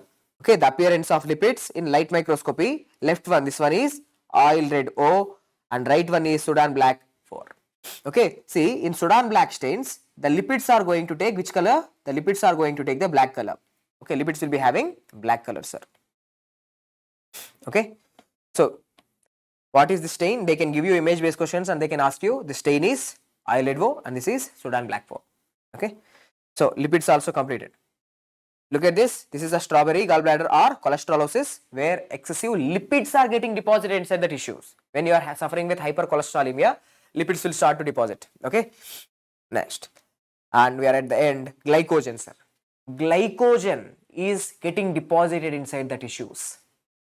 Okay, we have seen copper deposition, iron deposition, fat deposition, brown pigment deposition, okay, homogenesic acid deposition. Okay, but there are certain diseases where now glycogen will start to deposit inside the tissues. Do you know any such thing? Diabetes mellitus, sir. In diabetes mellitus, okay, look, in diabetes mellitus, what happens? More and more glucose is getting filtered into the nephrons. More and more glucose. Now this glucose will be reabsorbed in the proximal convoluted tubules. Now what is happening in diabetes mellitus? More and more glucose is getting filtered into the nephrons. Now this glucose will be reabsorbed by the proximal convoluted tubular epithelial cells. Now in the PCT, the glucose is stored, sir. Now in the PCT epithelial cells are storing the glucose, converting the glucose into glycogen, and now they are storing the glycogen. Okay, so now this PCT cells, now these epithelial cells which are storing this glycogen, they are called as Armani-Epstein cells. Okay, MCQ, Armani-Epstein cells are seen in diabetes mellitus, where that's like diabetic nephropathy, I should say, diabetic nephropathy. More and more glucose is filtered, that glucose is stored in the PCT in the form of glycogen. Those cells are called as Armani-Epstein cells. You can very clearly see here. See, these, look here. Let me show you. See, often referred as Armani-Epstein change or Armani-Epstein cells. So what exactly are these Armani-Epstein cells? These Armani-Epstein cells, they are nothing but, okay, these Armani-Epstein cells, they are nothing but the cells which are storing the glycogen inside them. So what is this? Okay, these are all the Armani-Epstein cells, they are storing the glycogen within them. Okay, next, what I want you to know is, sir, what is the stain for this glycogen? How to stain the glycogen, sir? So the stain for the glycogen is PAS stain. Okay, periodic acid shift stain. Okay, periodic acid shift stain. So PAS stain is the stain for glycogen. Periodic acid shift stain is the stain for glycogen. Okay, and one important point about the glycogen is, sir, glycogen, yes, it will take the PAS stain. It will come pink. It will come pink in the stain. Okay, wherever there is glycogen, where if you put PAS stain, the glycogen will be coming in pink color. It will come in pink color, sir. But this glycogen, one thing you should know for understanding the other concept later, sir, this glycogen, it is a diastase sensitive. So diastase is an enzyme. It's an enzyme. When you put diastase over there, the glycogen will be dissolved. Glycogen will be going out of that area. Okay, so glycogen is PAS positive, but diastase sensitive. Okay, glycogen. So with this, glycogen is also completed. So tell me, in which condition glycogen will start to accumulate inside the cell? One thing I have explained you, diabetes mellitus, that's the Armani-Epstein cells in the proximal convoluted tubule. And not only that, here there are glycogen storage disorders, right? In biochemistry you would have studied glycogen storage disorders. The glycogen is getting accumulated inside the cell. Now in all those conditions, glycogen is accumulated inside the cell. How you can know whether it's glycogen or not? Put PAS stain. If the cells are taking PAS stain, which means inside them there is glycogen vacuoles are there. Okay, so with this, intracellular accumulations is also completed.